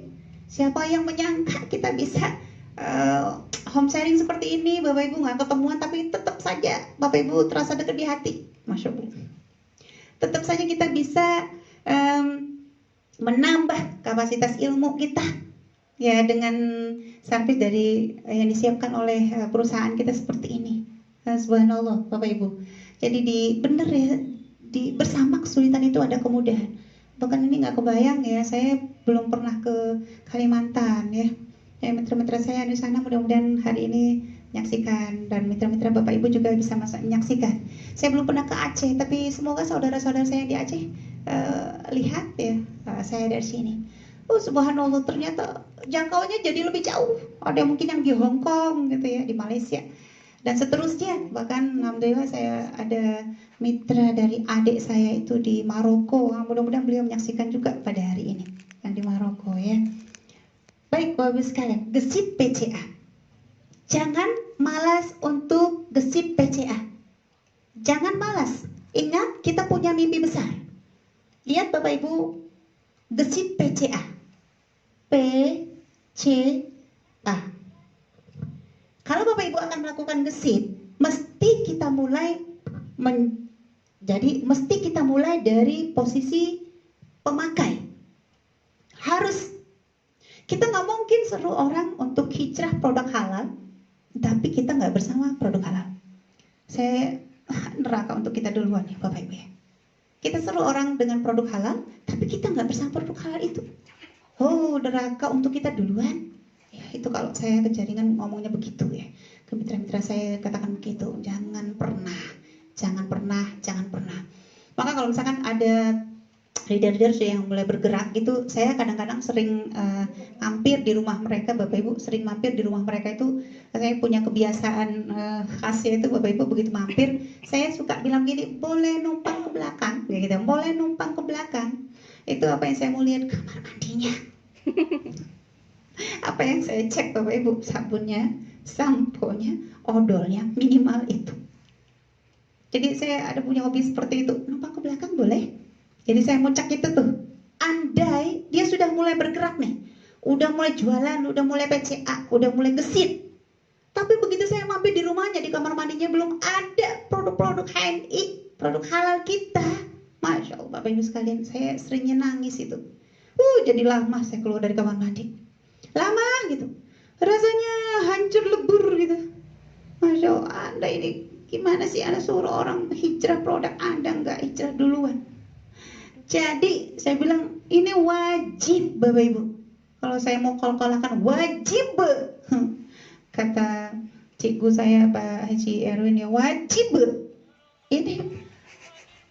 Ini harus jadi ya, harus jadi. Jadi kita jadi pemakai duluan Bapak Ibu, baru seru orang menjadi pemakai. Jadi kita harus jadi pemakai duluan, baru seru orang jadi pemakai. Saya ingin mengilustrasikan, jadi pemakai saja sebenarnya kita sudah berpahala loh Bapak Ibu. Makanya saya katakan kepada mitra-mitra saya, nggak mungkin kok orang soleh itu nolak produk kita. Orang kita nawarkan yang halal, toyib, hijrah produk, penguatan ekonomi muslim, penguatan ekonomi umat, pembelaan devisa negara. Ini produk asli Indonesia. Nggak mungkin orang soleh nolak, kata saya begitu. Terus mitra-mitra, iya Umi, banyak sekali. Oh, alasannya begini, mahal lah, segala macam lah. Sebenarnya kata kuncinya Bapak Ibu, mereka belum teredukasi dengan baik. Dan bersabarlah memberikan edukasi. Yang namanya memberikan edukasi itu tahap, tempuh tahap-tahapnya. Saya yakin sekali mereka tidak akan menolak Bapak Ibu. Nggak ada ceritanya nanti ujung-ujungnya ketika mereka mengerti, mereka akan mengatakan produk HNI itu mahal. Ketika mereka mengerti, itu tidak akan terjadi lagi insya Allah. Ingat, haji itu mahal loh, besar uangnya loh. Tapi kenapa kok orang kejar-kejar untuk haji? Karena dia ngerti di situ ada pahala besar, ada keutamaan yang luar biasa. Mereka pelajari, masya Allah. Kalau saya haji ini, saya dapat ini. Dan setelah kita di awal tadi bicara, kerjaan kita di HNI ini adalah kerjaan fardu kifayah. Pahalanya gede, uangnya insya Allah juga gede. Allahu Akbar, jadi dunianya kita dapat, akhirnya juga insya Allah dapat. Logikanya nggak mungkin lagi hari ini ada yang melambat. Saya ingatkan kembali, pembicaraan kita ini udah telat. Cerita, kalau saya bicara tentang wanita, cerita wanita pebisnis itu sudah dari Ibu Siti Khadijah, sebenarnya sudah dapat kita. Kurang kita bahas aja. Cerita seorang pebisnisnya dari Rasulullah kita udah dapat. Sudah dapat Bapak Ibu. Ingat Rasulullah dulu, pernah Bapak Ibu baca nggak ya? Rasulullah dulu punya 3 kuda. Satu untuk berdagang, satunya untuk rihlah dengan keluarga, satu kuda untuk perang. 3. Jadi hai orang-orang soleh, minimal kita punya mobil minimal 3 ya. Jadi kalau kita baru punya mobil 1 kan masih kurang nyunah ya. Setuju ya Bapak Ibu? Baik, mari kita lanjut. Pemakai saja kita sudah berpahala. Dulu kita pakai produk yang gak jelas halal haramnya. Sekarang udah jelas statusnya, berpahala. Jadi pemakai aja berpahala. Tapi kan kita ingin pahala itu dapatnya lebih besar. Nah gitu, benar ya. Maka kita lanjutkan ke yang kedua, cerita berpahala ya. Ini kerjaan dai.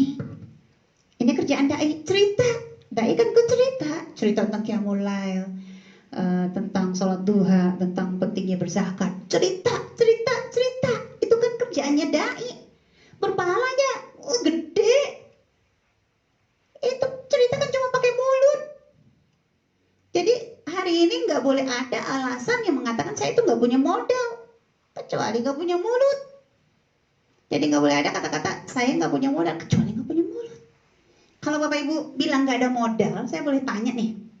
Kalau ada yang datang ke saya mengatakan saya nggak punya modal, nggak bisa berbisnis, saya nggak punya modal, saya boleh nanya begini deh, Ibu, saya mau beli tangan Ibu 1 saja, enggak 2, 1 saja. Bisakah Ibu lafazkan berapa harganya? Saya cuma mau beli 1. Tolong katakan harganya. Saya cuma beli 1. Tolong katakan harganya. Kira-kira sang Ibu bisa katakan nggak berapa harga tangannya untuk saya beli? Bapak Ibu bisa jawab nggak kira-kira? Apa kira-kira jawabannya yang akan terjadi? Pasti si Ibu nggak bisa menjawab. Sama juga kalau saya nanya kepada Bapak Ibu sekalian, Bapak Ibu saya mau beli tangan Bapak Ibu cuma 1. Bisa nggak Bapak Ibu jawab harganya berapa? Kalau Bapak Ibu nggak bisa jawab, pertanyaan selanjutnya, kenapa Bapak Ibu nggak bisa jawab? Jawabannya adalah, oh nilainya tak berharga, tak hingga, nggak bisa dinilai dengan, tidak bisa dinilai dengan angka-angka. Nah kalau tadi ada yang mengatakan saya nggak punya modal, itu terlalu. Masya Allah, benar kita kurang mensyukuri apa yang hari ini bersama kita. Allahu Akbar, kurang bersyukur, ya nikmatnya nggak jadi dong, bertambah-tambah.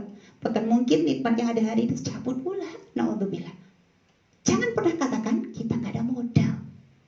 Bahkan subhanallah di HNI betapa mentor itu berkasih sayang. Begitu melihat kita itu semangatnya udah naik, apa kata sang mentor? Ya udah, kamu jualan aja dulu nih, saya pinjemin produk pagi, saya pinjemin. Kamu nanti jualan atau kamu PCA. Nanti sore yang sudah terjual kamu kembalikan modalnya, untungnya kamu ambil. Nanti yang nggak terjual kembalikan ke saya, besok pagi jemput lagi, dan seterusnya seperti itu. Luar biasa sekali mentor, luar biasa mentor itu, subhanallah ya. Gimana ya, kita ini nggak harus berterima kasih kepada mentor gitu ya. Itu untuk menjadi ahli, untuk berilmu saja. Misalkan kalau orang ingin mengilmu ekonomi, mereka itu harus masuk di sebuah fakultas ekonomi untuk menjadi seorang sarjana ekonomi. Itu mereka harus ngeluarin uang banyak, Bapak Ibu, untuk menjadi seorang sarjana ekonomi, untuk berilmu tentang ilmu ekonomi. Hari ini untuk berilmu tentang HNI yang insya Allah akan menggiring kita kepada kondisi yang jauh lebih baik, itu kepada mentor kita nggak ngasih apa-apa. Pernah nggak Bapak Ibu beliin pulsa mentor? Itu sang mentor nggak dibeliin pulsa juga nyapa Bapak Ibu terus, nyapa kita terus. Cuma masalah yang disapa ini merespon dengan baik atau tidak. Oh, seringnya kejadian itu, ini si ibu ini kok sampai bosan ngeblokir. Jadi saya pernah ngalamin begitu ya Bapak Ibu ya. Di semangat yang pertama enggak direspon, semangat yang kedua saya kirim motivasi pertama dibaca, dikirim yang kedua enggak dibaca, dikirim yang ketiga saya diblokir. Masya Allah, apa yang saya lakukan Bapak Ibu kalau diblokir? Kalau Bapak Ibu kira-kira ngalamin diblokir, Bapak Ibu melakukan apa? Ngalamin apa coba? Jawab. Yang saya lakukan waktu itu adalah, kan terblokir tuh, saya ingin sekali beliaunya itu hijrah. Entahlah masalah beliau ingin terlibat di bisnis lebih lanjut. Saya ingin beliau itu hijrah. Apa yang saya lakukan? Saya doakan di doa Rabitoh saya. Saya bayangkan wajahnya gitu ya. Saya bayangkan wajahnya berulang kali. Saya bacakan doa Rabitoh. Saya yakin Bapak Ibu tahu doa Rabitoh ya. Kalau ada yang nggak tahu, cari di Mbah Google itu. Cari apa itu doa Rabitoh gitu ya. Doa yang menyatukan hati. Masya Allah Bapak Ibu. Lama-lama blokirnya dibuka. Udah dibuka Bapak Ibu, setelah itu lama-lama menyapa. Lama-lama bertanya tentang sakit, lama-lama bertanya tentang produk. Dan subhanallah, Allahu Akbar. Hari ini luar biasanya beliau adalah, kalaupun beliau tidak menjadi leader besar ya, belum ya, bukan tidak tapi belum, insya Allah semoga satu hari nanti, setidaknya beliau tidak seperti dulu. Dan beliau menyatakan dukungan yang sangat kuat hari ini kepada HNI, kepada pergerakan kita di HNI, subhanallah. Bapak Ibu, jadi salah satu cara memudahkan urusan ini, banyaklah berdoa. Kalau Bapak Ibu terhambat dengan seseorang, jangan sakiti dia dengan kata-kata yang membuat dia terluka. Doakan dia. Kalau perlu, ketika Bapak Ibu akan mendatangi seseorang, lapaskan dulu doa Rabita di rumah, bayangkan wajahnya, baru datangi dia. Yang penting Bapak Ibu, yang membolak-balikan hati itu tetap Allah Subhanahu Wa Taala. Kita cuma punya ikhtiar. Ya baik, cerita, kemudian ngajak. Dia kan kerjaan dai, ngajak, ayo puasa sunnah, itu kan kerjaan dai. Makanya saya katakan orang-orang soleh nggak mungkin nolak kerjaan kita ini Bapak Ibu. Setelah mereka mengerti ini kerjanya sebenarnya apa sih gitu, maka yang paling penting di sini sebenarnya dia teredukasi dengan baik. Disitulah pentingnya kita melaksanakan home sharing. Jadi home sharing itu efeknya luar biasa. Makanya pembahasan home sharing ini sangat sering ya dibahaskan di berbagai agenda HNI sebelum kita lockdown seperti ini ya Bapak Ibu sekalian ya. Home sharing, karena di home sharing itu kadang-kadang kita membicarakan produk, kadang-kadang kita membicarakan marketing ya, kadang-kadang banyak hal yang kita bicarakan di situ, target-target kerja kita di situ, itu di home sharing. Maka dikatakan home sharing ini jantung bisnis kita. Lakukan saja Bapak Ibu, jangan mikir. Lakukan saja, jangan mikir. Jangan banyak mikir, lakukan saja. Kalau ada yang mengatakan, saya nggak terampil ngomong. Bapak Ibu kalau nggak bisa terampil ngomong seperti ini, Bapak Ibu ketik aja. Jadi home sharingnya itu diketik gitu ya. Tiap hari menyapa mitra itu dengan diketik. Dialog di room begitu. Masya Allah, saya punya mitra Bapak Ibu, ini benar-benar ya, benar-benar. Dan luar biasanya beliau hari ini seorang lead, dan luar biasanya lagi beliau pemilik BC loh Bapak Ibu. Dalam perjalanan saya membina beliau sampai pada titik lead beliau hari ini, Masya Allah Bapak Ibu, Itu misalkan kalau kita mengadakan acara kelas juara di Bukit Tinggi, itu kelas juara, kadang-kadang kita ngangkat NSBP begitu ya. Itu alhamdulillah bersama 22 LED di jalur kami ya, 22 LED alhamdulillah. Itu jauh-jauh hari saya sudah katakan kepada beliau, Bu, hari itu kita akan ada kelas juara, ada SBP, nanti ada sesi yang ibu saya mohon untuk maju ke depan. Jadi tujuan maju ke depan itu apa ya, sebagai apa istilahnya, memperlihatkan bener loh bersama Heidi ini nih orang contoh-contoh orang suksesnya. Jadi targetnya kan seperti itu. Jauh-jauh hari kita sudah katakan kepada beliau, untuk bisa ya, untuk menyiapkan diri. Masya Allah Bapak Ibu, apa yang terjadi? Satu hari sebelum hari H, itu teman-teman panitia menghubungi beliau. Dia nanya, Ibu siap untuk besok untuk tampil di depan? Nggak ngomong, nggak disuruh ngomong Bapak Ibu, cuma tampil di depan aja. Apa yang terjadi Bapak Ibu? Yang angkat telepon adalah anak beliau. Terus apa yang terjadi? Dikatakan mamanya sedang demam. Ternyata benar beliau demam panas. Masya Allah. Saya pikir saking demam panggung, belum naik panggung udah demam duluan gitu, Masya Allah.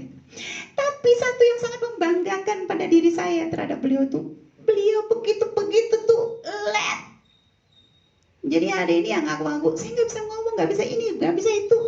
Yes. Selagi Bapak Ibu sibuk mencari alasan, sukses itu benar-benar akan jauh. Jangan pernah ada alasan. Jangan pernah ada alasan. Kuatkan saja impian Bapak Ibu, maka Bapak Ibu akan berani menerobos. Jadi kata kuncinya, Bapak Ibu kalau misalkan masih muncul alasan itu, maka Bapak Ibu harus pindah ke yang berikut. Temukan macan kehidupan Bapak Ibu. Temukan hal-hal yang menakutkan yang bisa terjadi kalau Bapak Ibu nggak mencapai mimpi besar Bapak Ibu. Kalau Bapak Ibu nggak sukses gitu ya, temukan. Apa di antara macan-macan? Lihat anak-anak kita.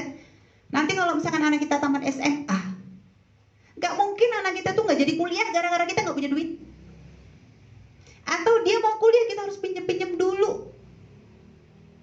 Ya kalau pinjamnya itu bisa dilunasi cepat, kalau lama karena kemampuan kita kecil. Temukan macan itu, saksikan orang tua kita semakin tua. Kita harus mempercepat hajinya. Jangan sampai mereka meninggalkan alam fana ini tanpa rukun Islam yang kelima itu terjadi. Temukan macan-macan itu Bapak Ibu sekalian. Paling kita takut adalah beliau udah nggak ada, haji belum terlaksana. Nangis kita nanti, nangis darah Bapak Ibu. Temukan macan-macan itu. Ketika Bapak Ibu menemukan macan-macan itu, insya Allah itu adalah sebuah stimulus, rangsangan yang diberikan kepada kita yang akan membuat kita mau tidak mau kita akan bergerak dan mempercepat gerakan itu Bapak Ibu. Kebayang nggak Bapak Ibu? Kebayang nggak Bapak Ibu? Saya sarankan jangan banyak mikir, kerjakan yang diinstruksikan oleh mentor Bapak Ibu. Kebayang nggak? Andai kan Bapak Ibu berada di dua tebing, Bapak Ibu ada dua tebing, Bapak Ibu di sini ada tebing lagi, Bapak Ibu berada di sebuah tebing. Di belakang Bapak Ibu ada macan, Bapak Ibu sedang berada di sebuah tebing. Di belakang Bapak Ibu ada seekor macan. Di belakang Bapak Ibu ada sebuah macan. Kira-kira Bapak Ibu melakukan apa? Apakah Bapak Ibu sempat kira-kira berpikir, apa ya yang harus saya lakukan? Udah gitu mikirnya lama lagi. Apa ya yang harus saya lakukan? Keburu dimakan macan. Saya nggak yakin kalau Bapak Ibu mikir dulu. Saya cuma yakin yang Bapak Ibu akan lakukan cuma satu, yaitu yang nggak mungkin adalah Bapak Ibu membalik menghadap kepada macan. Saya nggak yakin Bapak Ibu melakukan itu. Yang akan Bapak Ibu lakukan, saya yakin sekali adalah Bapak Ibu akan memberanikan diri loncat dari satu tebing ke tebing berikutnya. Benar atau tidak? Nggak kepikiran, saya ini sampai nggak ke sana, nggak kepikiran. Mau bagaimana di situ nggak kepikiran. Kira-kira seperti itu. Memaksa diri untuk menyegerakan, bertindak.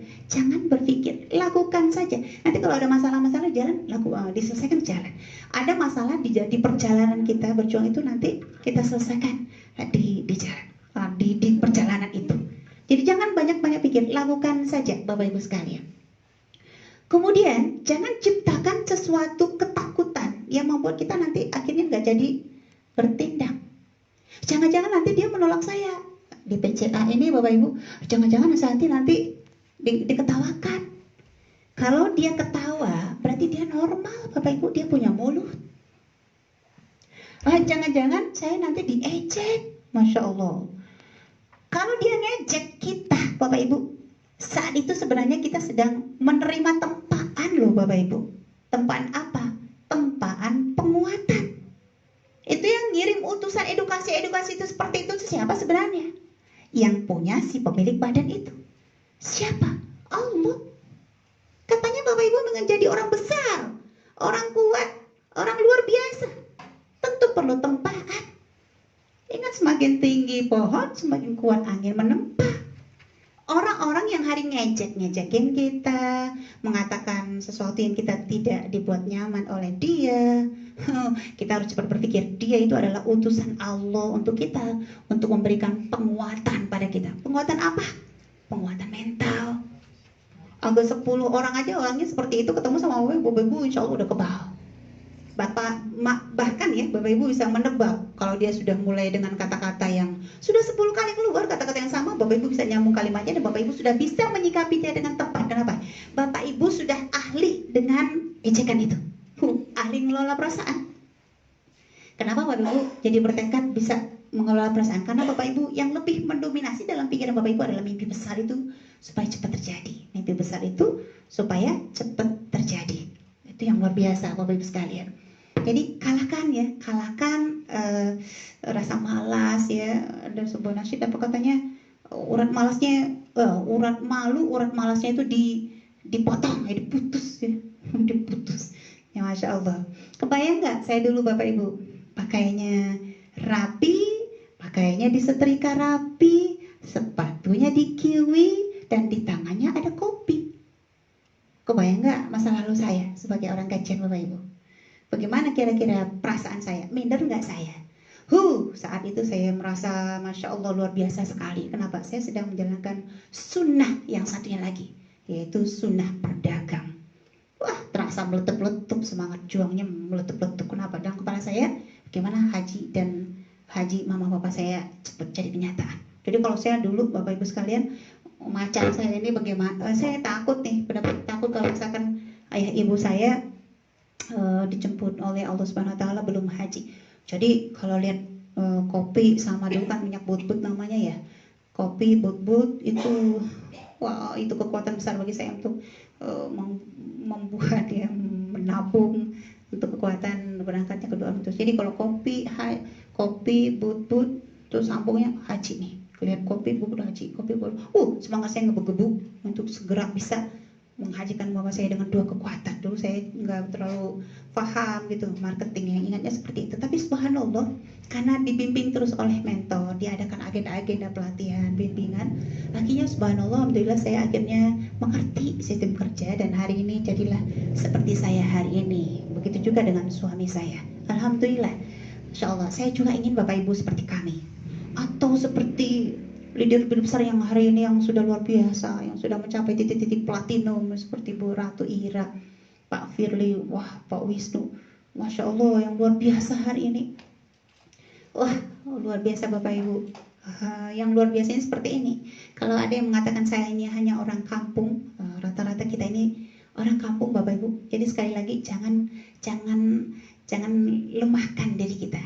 Kalau orang lain yang mengungkapkan, kamu aja orang kampung gitu. Kalau orang lain yang bilang begitu kepada kita, ya nggak apa-apa. Yang penting yang ngomong begitu bukan diri kita. Terlalu naif Bapak Ibu kalau kita sendiri yang menghancurkan diri kita. Masya Allah, Bapak Ibu sekalian. Baik, oke, kita telah membicarakan tentang waktu produktif. Sampai di sini Bapak Ibu, kira-kira bisa Bapak Ibu menyimpulkan, semakin besar waktu produktif Bapak Ibu, maka mimpi besar Bapak Ibu insya Allah akan semakin cepat terjadi. Oke, waktu produktif. Bagaimana cara mencapai atau memperoleh waktu produktif itu dengan angka besar?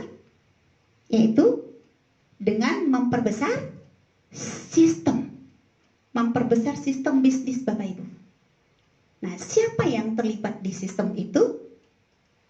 Banyak orang. Nah, bagaimana cara memperbanyak orang itu? Lakukan kesit PCA. Intinya lakukan rekrut. Setelah terjadi rekrut, apa lagi yang harus dilakukan? Lakukan home sharing. Lakukan home sharing. Saya nggak ahli-ahli amat. Masya Allah Bapak Ibu. Home sharing, ketika kita melaksanakan home sharing, tidak harus Bapak Ibu loh yang jadi pembicara. Itu para mitra Bapak Ibu kadang-kadang lebih hebat lagi dapat sumber materi dari Bapak Ibu. Nggak apa-apa. Yang penting home sharing kita laksanakan. Mau materinya dari Bapak Ibu boleh, justru dari mitra juga boleh, nggak ada masalah. Di home sharing namanya juga sharing, saling berbagi. Kadang dari kita, kadang dari mitra kita. Kita juga kadang-kadang harus belajar dari mitra kita. Masya Allah, home sharing, oke? Dan luar biasanya ini jantung bisnis kita. Jadi kalau kita nggak home sharing, nggak ada melaksanakan home sharing, itu rata-rata mitra kita tuh nggak ngerti mereka itu harus bagaimana setelah mereka bergabung di HNI.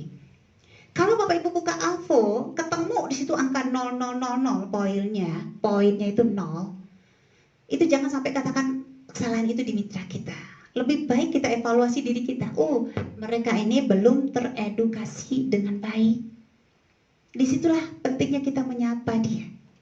Dan seni menyapanya itu Bapak Ibu, ketika kita menyapa dia, jangan biasakan kita menyapa langsung ke arah HNI bisnis. Apa kabar? Bagaimana penjualan ada hari ini? Orang dia baru bergabung gitu ya. Belum bisa disapa dengan cara seperti itu. Tanyakan dulu keadaannya, dekatkan hati kita dengan hatinya dulu. Jadi ada fase-fase, tahap-tahap yang harus kita lalui sesuai dengan seperti apa dianya kepada kita, kepada HNI kita ini. Masya Allah, sekalian. Jadi karena home share ini jantung bisnis kita, memang Bapak Ibu harus berani mengadakan. Dan hari ini kita dalam keadaan tetap di rumah begitu ya. Terus bagaimana mengadakan home sharing ketika kita tetap berada di rumah? Ini saya coba bahaskan kepada kita semuanya.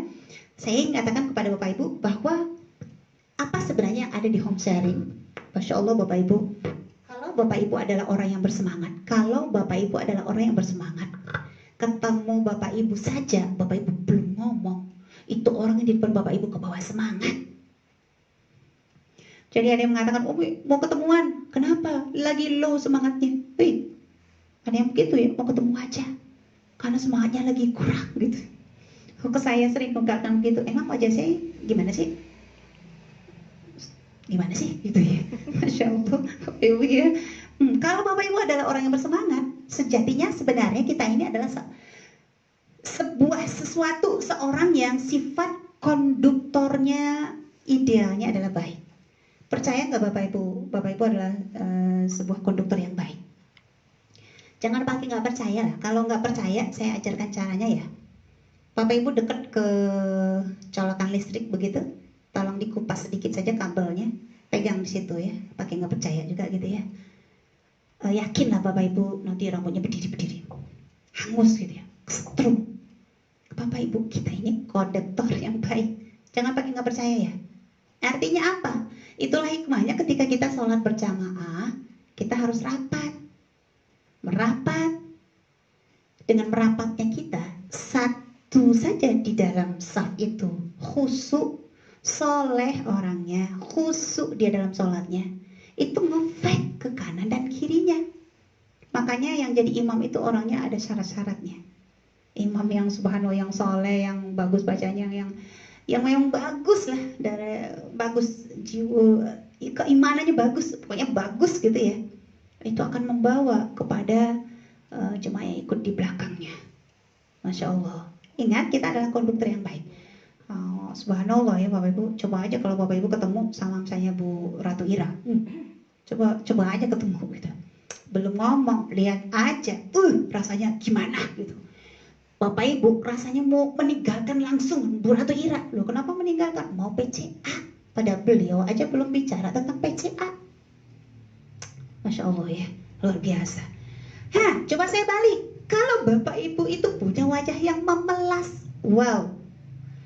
Kalau Bapak Ibu punya wajah memelas, tolong jangan keluar rumah dulu ya.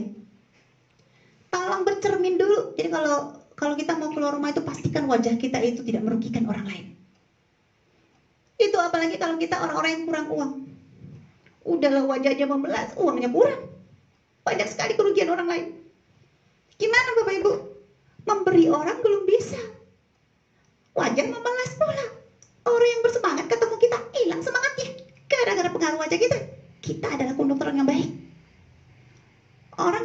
ngelihat kita itu memelas, dia lagi semangat, sedikit banyak dia akan menyamakan frekuensi ya dengan kita.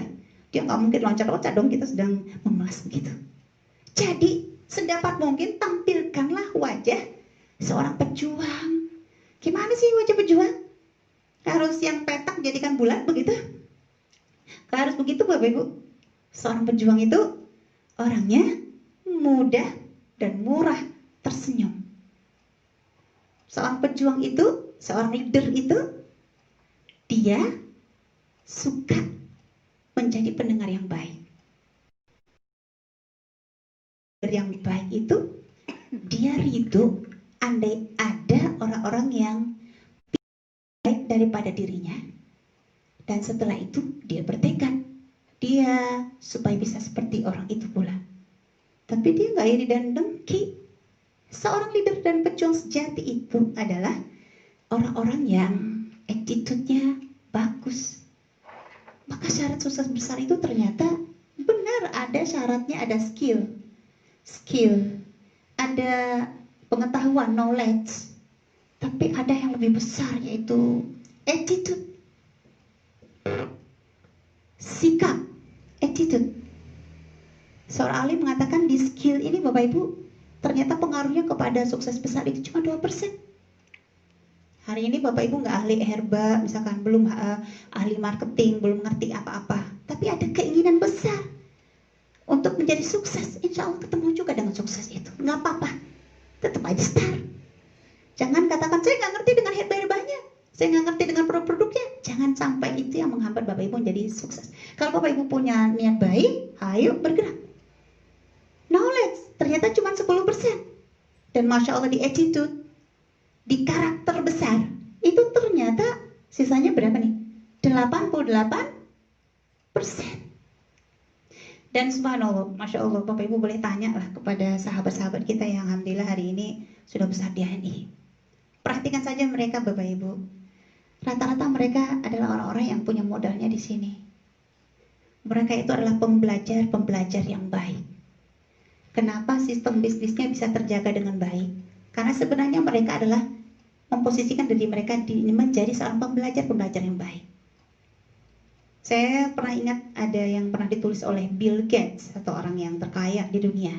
Apa yang dia tulis? Setiap saya bertemu dengan orang yang baru, saya selalu mengosongkan gelas saya. Setiap saya bertemu dengan orang yang baru, saya selalu mengosongkan gelas saya. Apa maksudnya Bapak Ibu? Dia selalu siap untuk diisi. Dia selalu siap untuk ditambahin ilmu. Siapapun di depan dia, mau bagaimanapun keadaannya. Artinya sebenarnya dia selalu menyediakan dirinya menjadi seorang pembelajar. Masya Allah. Jangan dianggap, bahkan saya mikir ya, kalau dengan kata-kata yang saya ucapkan tadi, yang dikatakan Bill Gates itu, saya yakin semoga kita ya, segera, andaikan kita selama ini merasa itu saya udah duluan di kerjaan sana, ini marketing begini saya udah tahu, belum lihat aja udah tahu ya. Kalau seperti itu Bapak Ibu, andai pun Bapak Ibu sudah tahu, saya sangat menyarankan Bapak Ibu diam aja. Jadi pembelajar sejati itu salah satunya cirinya adalah mereka adalah pendengar yang baik. Biarkan saja, kalau ada materi yang Bapak Ibu dengar, jadi makanya apapun agenda HNI memang Bapak Ibu kita harus ikuti, berusaha untuk hadir. Karena sebenarnya di setiap momen itu ada saja hal yang baru. Andaikan kita sudah tahu pun materinya, karena berulang-ulang, kan namanya edukasi pasti berulang-ulang ya. Namanya edukasi pasti berulang-ulang Bapak Ibu sekalian. Andaikan kita tahu, minimal kita menjaga semangat kita. Karena sebenarnya di home sharing itu apa yang ada? Yang mendominasi di home sharing? Yang mendominasi di home sharing kalau dia rutin dilakukan adalah api semangat. Bapak Ibu kalau sedang lemes masuk di ruang home sharing, ada satu orang yang sangat bersemangat di ruangan itu, Bapak Ibu mau nggak mau kebawa bersemangat. Setidak-tidaknya Bapak Ibu kepikiran untuk bersemangat. Kalau saya nggak bersemangat saya akan rugi ini. Loh, dia cepat sekali, saya bisa ketinggalan jauh. Masya Allah, akan terjaga semangatnya. Maka peluang mimpi besarnya akan terjadi dalam waktu dekat akan semakin semakin cepat, insya Allah. Nah itu pentingnya home sharing. Home sharing, lakukan home sharing. Hari ini dalam kondisi lockdown, apa yang bisa kita lakukan di pergerakan home sharing? Nah, saya ingin bahaskan ini. Saya boleh minta bantuan Bu Yanti. Bapak Ibu sekalian, di kondisi lockdown hari ini, Bapak Ibu, sebagaimana yang sudah di materi yang diberikan oleh Pak Haji Agung Yulianto ya, kita harus bisa melakukan pergerakan online. Jadi kita harus masuk ke medsos begitu ya, harus bisa melakukan pembinaan online. Jadi ada beberapa yang harus kita bisa hari ini. Yang pertama adalah rekrut online gitu ya. Jadi kita tetap harus menguasai ya. Jadi gapteknya dikurangi dikit demi dikit. Lama-lama kita jadi ahli. Ya, jangan malu untuk belajar, jangan malu untuk bertanya. Insya Allah kita bisa, Bapak Ibu sekalian. Oke, Bapak Ibu. Hari ini berpikirlah untuk merekrut online. Berpikirlah untuk merekrut online. Kemudian seperti apa? Mendaftarkan online mitra kita yang baru, gitu ya. Mendaftarkan online. Kemudian home sharing online. Kemudian apalagi PCA online dan seterusnya. Dan subhanallah, ini sangat bisa ketika Bapak Ibu bekerja di HNI, sangat bisa. Saya cerita satu mitra saya, Bapak Ibu, Masya Allah, beliau ini orangnya pemalu sekali, pemalu. Beliau itu kalau melihatkan wajah ini agak gimana gitu ya di medsos, di Facebook. Saking pemalunya beliau, di profil beliau itu nggak pernah nampilin wajah. Yang nampil selalu produk HNI, yang nampil di situ selalu produk HNI. Kemudian beliau kan share-nya di Facebook. Di Facebook share terus informasi HNI. Kemudian ada yang terekrut. Yang terekrut ini nanti lama-lama menjadi stokis. Maju. Suatu saatnya dari yang terekrut ini belum pernah kenal dengan wajah mentornya. Hanya, Bu mentor, sepertinya wajahmu itu seperti apa sih? Saya kepengen lihat. Nah, coba lihat Bapak Ibu, saking pemalunya mitra nggak kenal wajah mentor. Subhanallah. Bisa nggak di ID seperti ini? Bisa sukses nggak? Bisa. Beliau sekarang LED, si pemalu, LED. Beliau LED Bukit Tinggi, BC Bukit Tinggi 2.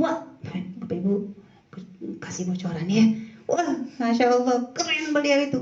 Tetap di rumah, membina melalui medsos. Ada satu lagi mitra saya benar-benar kekuatannya di Android gitu ya, karena beliau nggak bisa di depan. Yang saya cerita tadi, sosok pemalu tadi, sosok yang langsung demam panggung, belum naik panggung udah demam duluan itu. Beliau pemilik BC juga, Bapak Ibu. Alhamdulillah sudah cukup lama menjadi LED. Wah, LED kebanggaan yang subhanallah ya, alhamdulillah.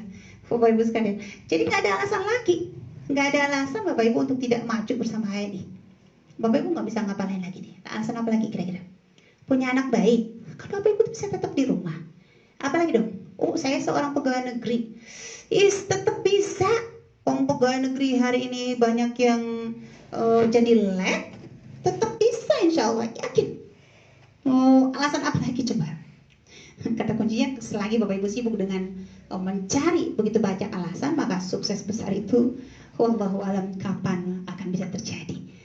Sekarang kita akan bicarakan tentang bagaimana kita tetap bisa merekrut tanpa kita harus PCA dengan tatap muka, karena hari ini kan banyak keterbatasan. Baik Bapak Ibu sekalian, Bapak Ibu bisa menggunakan misalnya medsos, Facebook contohnya, Instagram. Facebook, saya ambil contoh Facebook. Saya punya sepupu, alhamdulillah hari ini LED juga. Beliau pemilik bisnis center Bukit Tinggi 3 ya, sepupu. Unik nih pertemuan kita di HNI dengan saya, pertemuan saya dengan HNI dengan beliau. Beliau itu rumah yang di Bukit Tinggi, rumah saya yang di Bukit Tinggi. Loh, emang rumahnya di mana? Iya, alhamdulillah hari ini saya punya rumah di beberapa tempat ya. Jadi ceritanya saya dari Bukit Tinggi. Beliau ketika datang ke rumah saya nggak pernah lewat di aula, Bapak Ibu. Jadi rumah saya itu lantai satunya ada aulanya, nggak pernah lewat di aula. Beliau pasti lewat samping gitu ya. Jadi mau ketemu mama papa saya pasti lewat samping, nggak pernah mau ketemu lewat di aula. Apalagi kalau sedang acara. Entah bagaimana ceritanya pada waktu itu Bapak Ibu. pintu samping terkunci. Jadi mau tidak mau beliau harus lewat dari aula, karena nggak mungkin lewat dari pintu satu lagi, karena satu lagi itu berfungsi sebagai kantor gitu ya.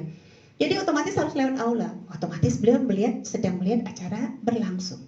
Otomatis beliau sempat mendengarkan materi yang sedang saya sampaikan di depan. Nah, saya sedang berada di aula itu sekarang Bapak Ibu ya, di aula bisnis centernya Ustaz Sumarno ya. Oke, Bapak Ibu sekalian, otomatis beliau sempat mendengar sekian menit. Masya Allah, apa yang terjadi di sekian menit? Akhirnya beliau rencananya tadi mau cepat-cepat ke atas, ke lantai 2, jadi mau saya di lantai 2, mau cepat-cepat ke atas.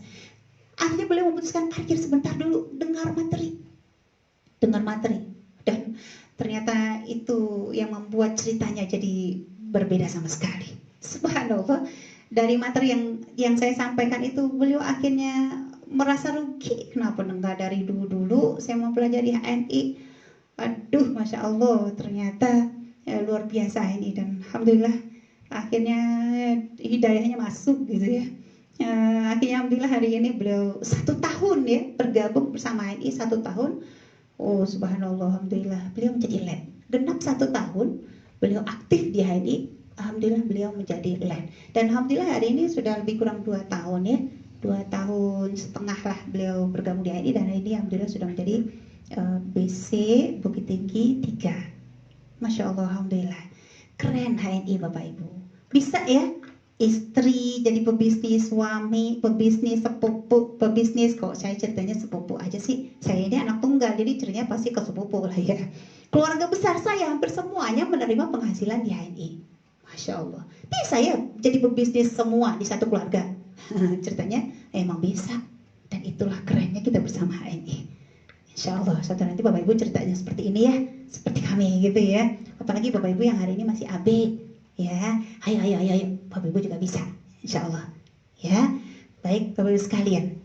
Nah, sekarang saya coba contohkan ya, apa yang harus kita lakukan ketika kita akan memperbesar sistem bisnis kita. Artinya kita akan melakukan rekrutan. Karena kita tidak mungkin ketemuan langsung hari ini Bapak Ibu, karena kita nggak mungkin ketemuan langsung, maka otomatis kita harus cari jalan lain, yaitu dengan online. Baik Bapak Ibu, andaikan hari ini Bapak Ibu adalah seorang AB, saya ilustrasikan begini. Rekrut itu memang wajib Bapak Ibu bagi kita yang ingin cepat sukses dan ingin membesarkan sistem bisnis kita. Ilustrasinya, kalau kita membakar kayu, kita susun kayunya, jumlah kayunya sedikit saja Bapak Ibu, itu apinya akan kecil. Kayunya sedikit itu apinya akan kecil.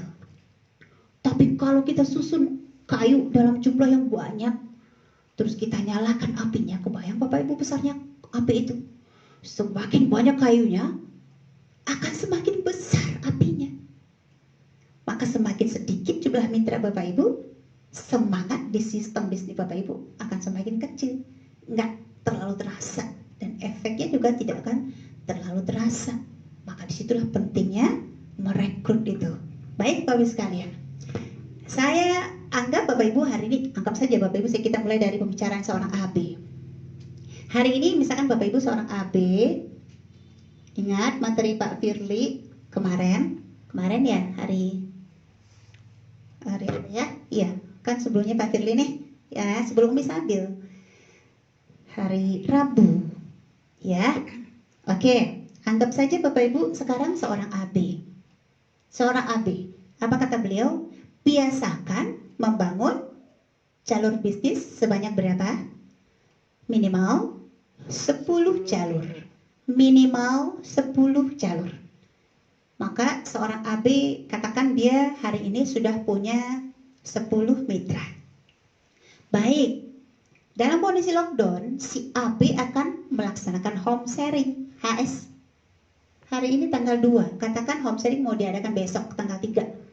Jadi ini kan ada berapa minggu ya? 4 minggu. 1, 2, 3, ada 4 minggu. 4 minggu. Oke. Katakan home sharing akan diadakan besok. Si AB yang sudah merekrut 10 orang punya kewajiban membuat room pembinaan. Bisa di WhatsApp, bisa di Telegram gitu ya. 10 orang yang sudah direkrut ini harus digabung di room itu. Saran saya, izin dulu kepada mereka sebelum Bapak Ibu menggabung mereka. Karena kalau Bapak Ibu nggak izin, sering terjadi mereka live sendiri. Karena mereka nggak tahu, nggak kenal, tiba-tiba sudah berada di ruang apa ini ruang apa gitu ya. Tapi kalau Ibu Bapak Ibu ngomong dulu kepada mereka, minimal mereka dapat gambaran. Saya akan digabung ke sebuah room pembinaan. Izin dulu kepada mereka, itu terbaik. Jadi gabung di room itu, digabung 10 orang. Lalu kita mau mengadakan home sharing nih. Home sharing aktif insya Allah untuk saat bisa kita lakukan dengan misalkan Bapak Ibu minta, jadi informasikan di room itu, minta 10 orang ini menginstalkan ke HP-nya, boleh pilih, misalkan terserahlah, anggap nyaman, aman gitu ya, misalkan pakai Google Meeting atau Zoom atau apa gitu, nanti Bapak Ibu silakan pelajari sendiri. Lalu Bapak Ibu minta beliau ini menginstalkan, dan meetinglah di situ, lakukan home sharing di situ. Home sharing, karena kita nggak bisa keluar rumah nih ya. Katakan Bapak Ibu menggunakan Jitsi gitu ya, instalkan, semua misalkan, buat janjian, misalkan karena sekarang ini Ramadan, biasanya kita selesai tarawih misalkan sekitar jam 9 begitu, umumkan jam 9 sampai jam 10 nanti kita home sharing ya, online ya, gitu. Bapak Ibu buat roomnya ya, ada kelompok itu diungkapkan di room, mungkin di Telegram atau WhatsApp, maka pastikan semuanya itu bisa bergabung di situ. Nah, bahaskan 10 orang. Katakan besok mau dilaksanakan, berarti tanggal 3. Tanggal 3 berarti besok hari apa ya? Sekarang hari Sabtu, berarti hari Minggu. Oke, hari Minggu Bu ya. Oke, kita HS dengan 10 orang. Di hari Minggu besok itu topik pembicaraan kita, katakan kita ambil Jitsi ya. Topik kita pada hari itu adalah tentang PCA, misalkan begitu. Kemudian ujung-ujungnya kita memberikan penugasan rekrut. Oke.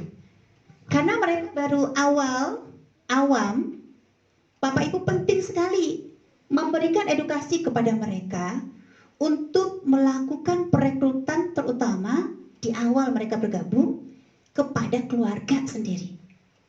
Jadi rekrut, jadi arahkan mereka merekrut keluarga sendiri dulu, yang paling mudah.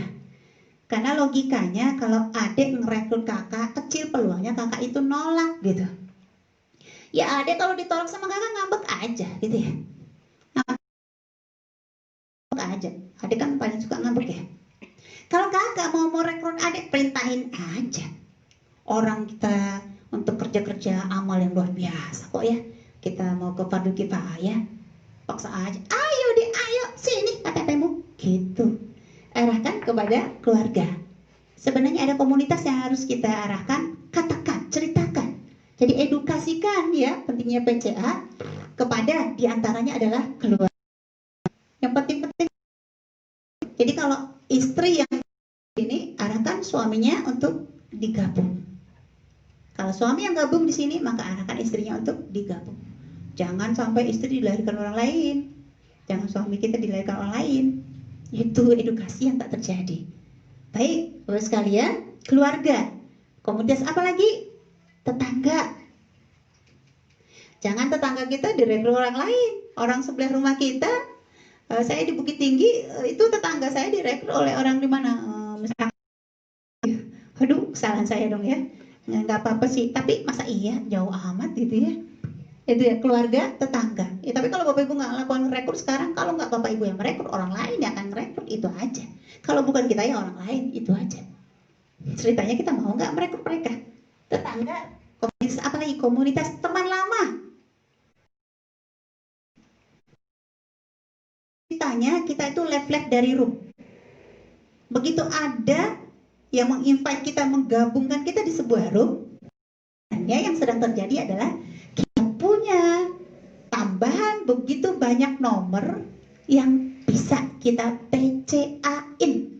Jadi jangan coba-coba live dari room, rugi sendiri. Saya digabung di room ini. Oh, banyak lagi nomor kan? Banyak lagi nomor. Ada lagi yang bergabung kita di sebuah room. Wah, banyak lagi nomor. Banyak lagi nomor yang akan kita sapa dengan sapaan yang ujungnya bermuara di hayo gabung di HNE. Oke, bagus sekali ya. Apalagi ada banyak ya, ini banyak. Dan itu kita edukasikan. Dan kita berikan penugasan. Jadi di home sharing hari Minggu menutupnya dengan penugasan. Contohnya Bapak Ibu, penugasan kita, ayo kita sepakat ya, 1 minggu ini kita akan melakukan perekrutan minimal. Nah, itu disepakati. Misalkan kita menyepakati 1 minggu ini kita akan merekrut 1 sampai 2 orang. Kalau mereka masih baru-baru, katakanlah mereka cuma bisa merekrut 1 orang. Artinya Bapak Ibu dalam 1 minggu nanti akan terjadi pertambahan berapa mitra dong? Rekrut 1. Berapa? Nih, semua yang hadir home 1. Maka totalnya berapa? Mereka merekrut 1, kita merekrut 1. Jadi berapa? 20, 21. Yang 10 merekrut 1 jadi 20. Kita jadi pertambahannya yang baru itu jadi tambah berapa dong? 11 ya. Tambahannya 11. Mereka merekrut 1 minimal dan kita juga merekrut 1. Oke. Nah, itu terjadi seperti itu. Orang-orang yang terekrut di 1 minggu itu jangan disaturunkan dengan orang-orang ini, beliau-beliau ini.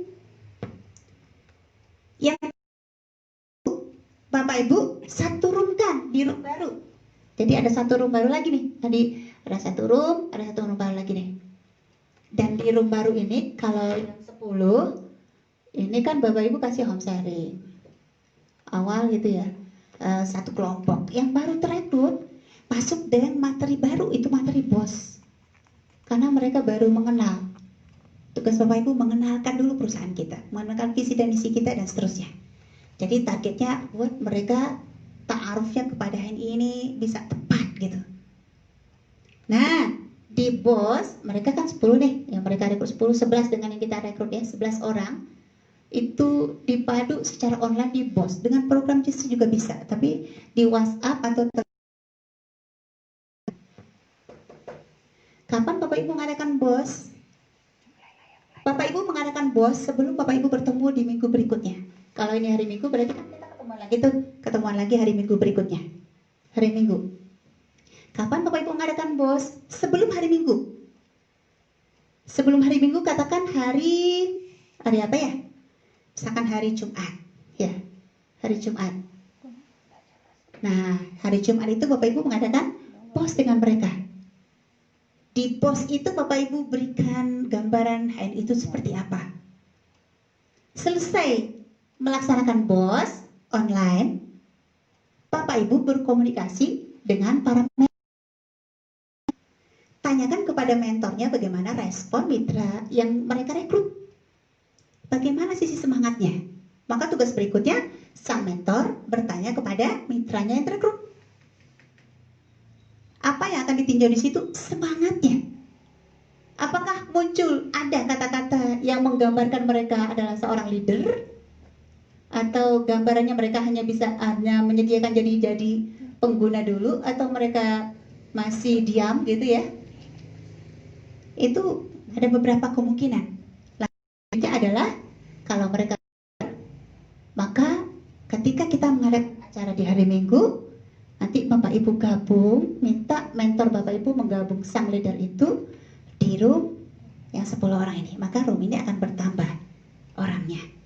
Dan itu lakukan di minggu pertama seperti itu. Minggu berikutnya berarti yang leader sudah gabung di situ ya. Maka materinya dilanjutkan. Dan lakukan secara berulang.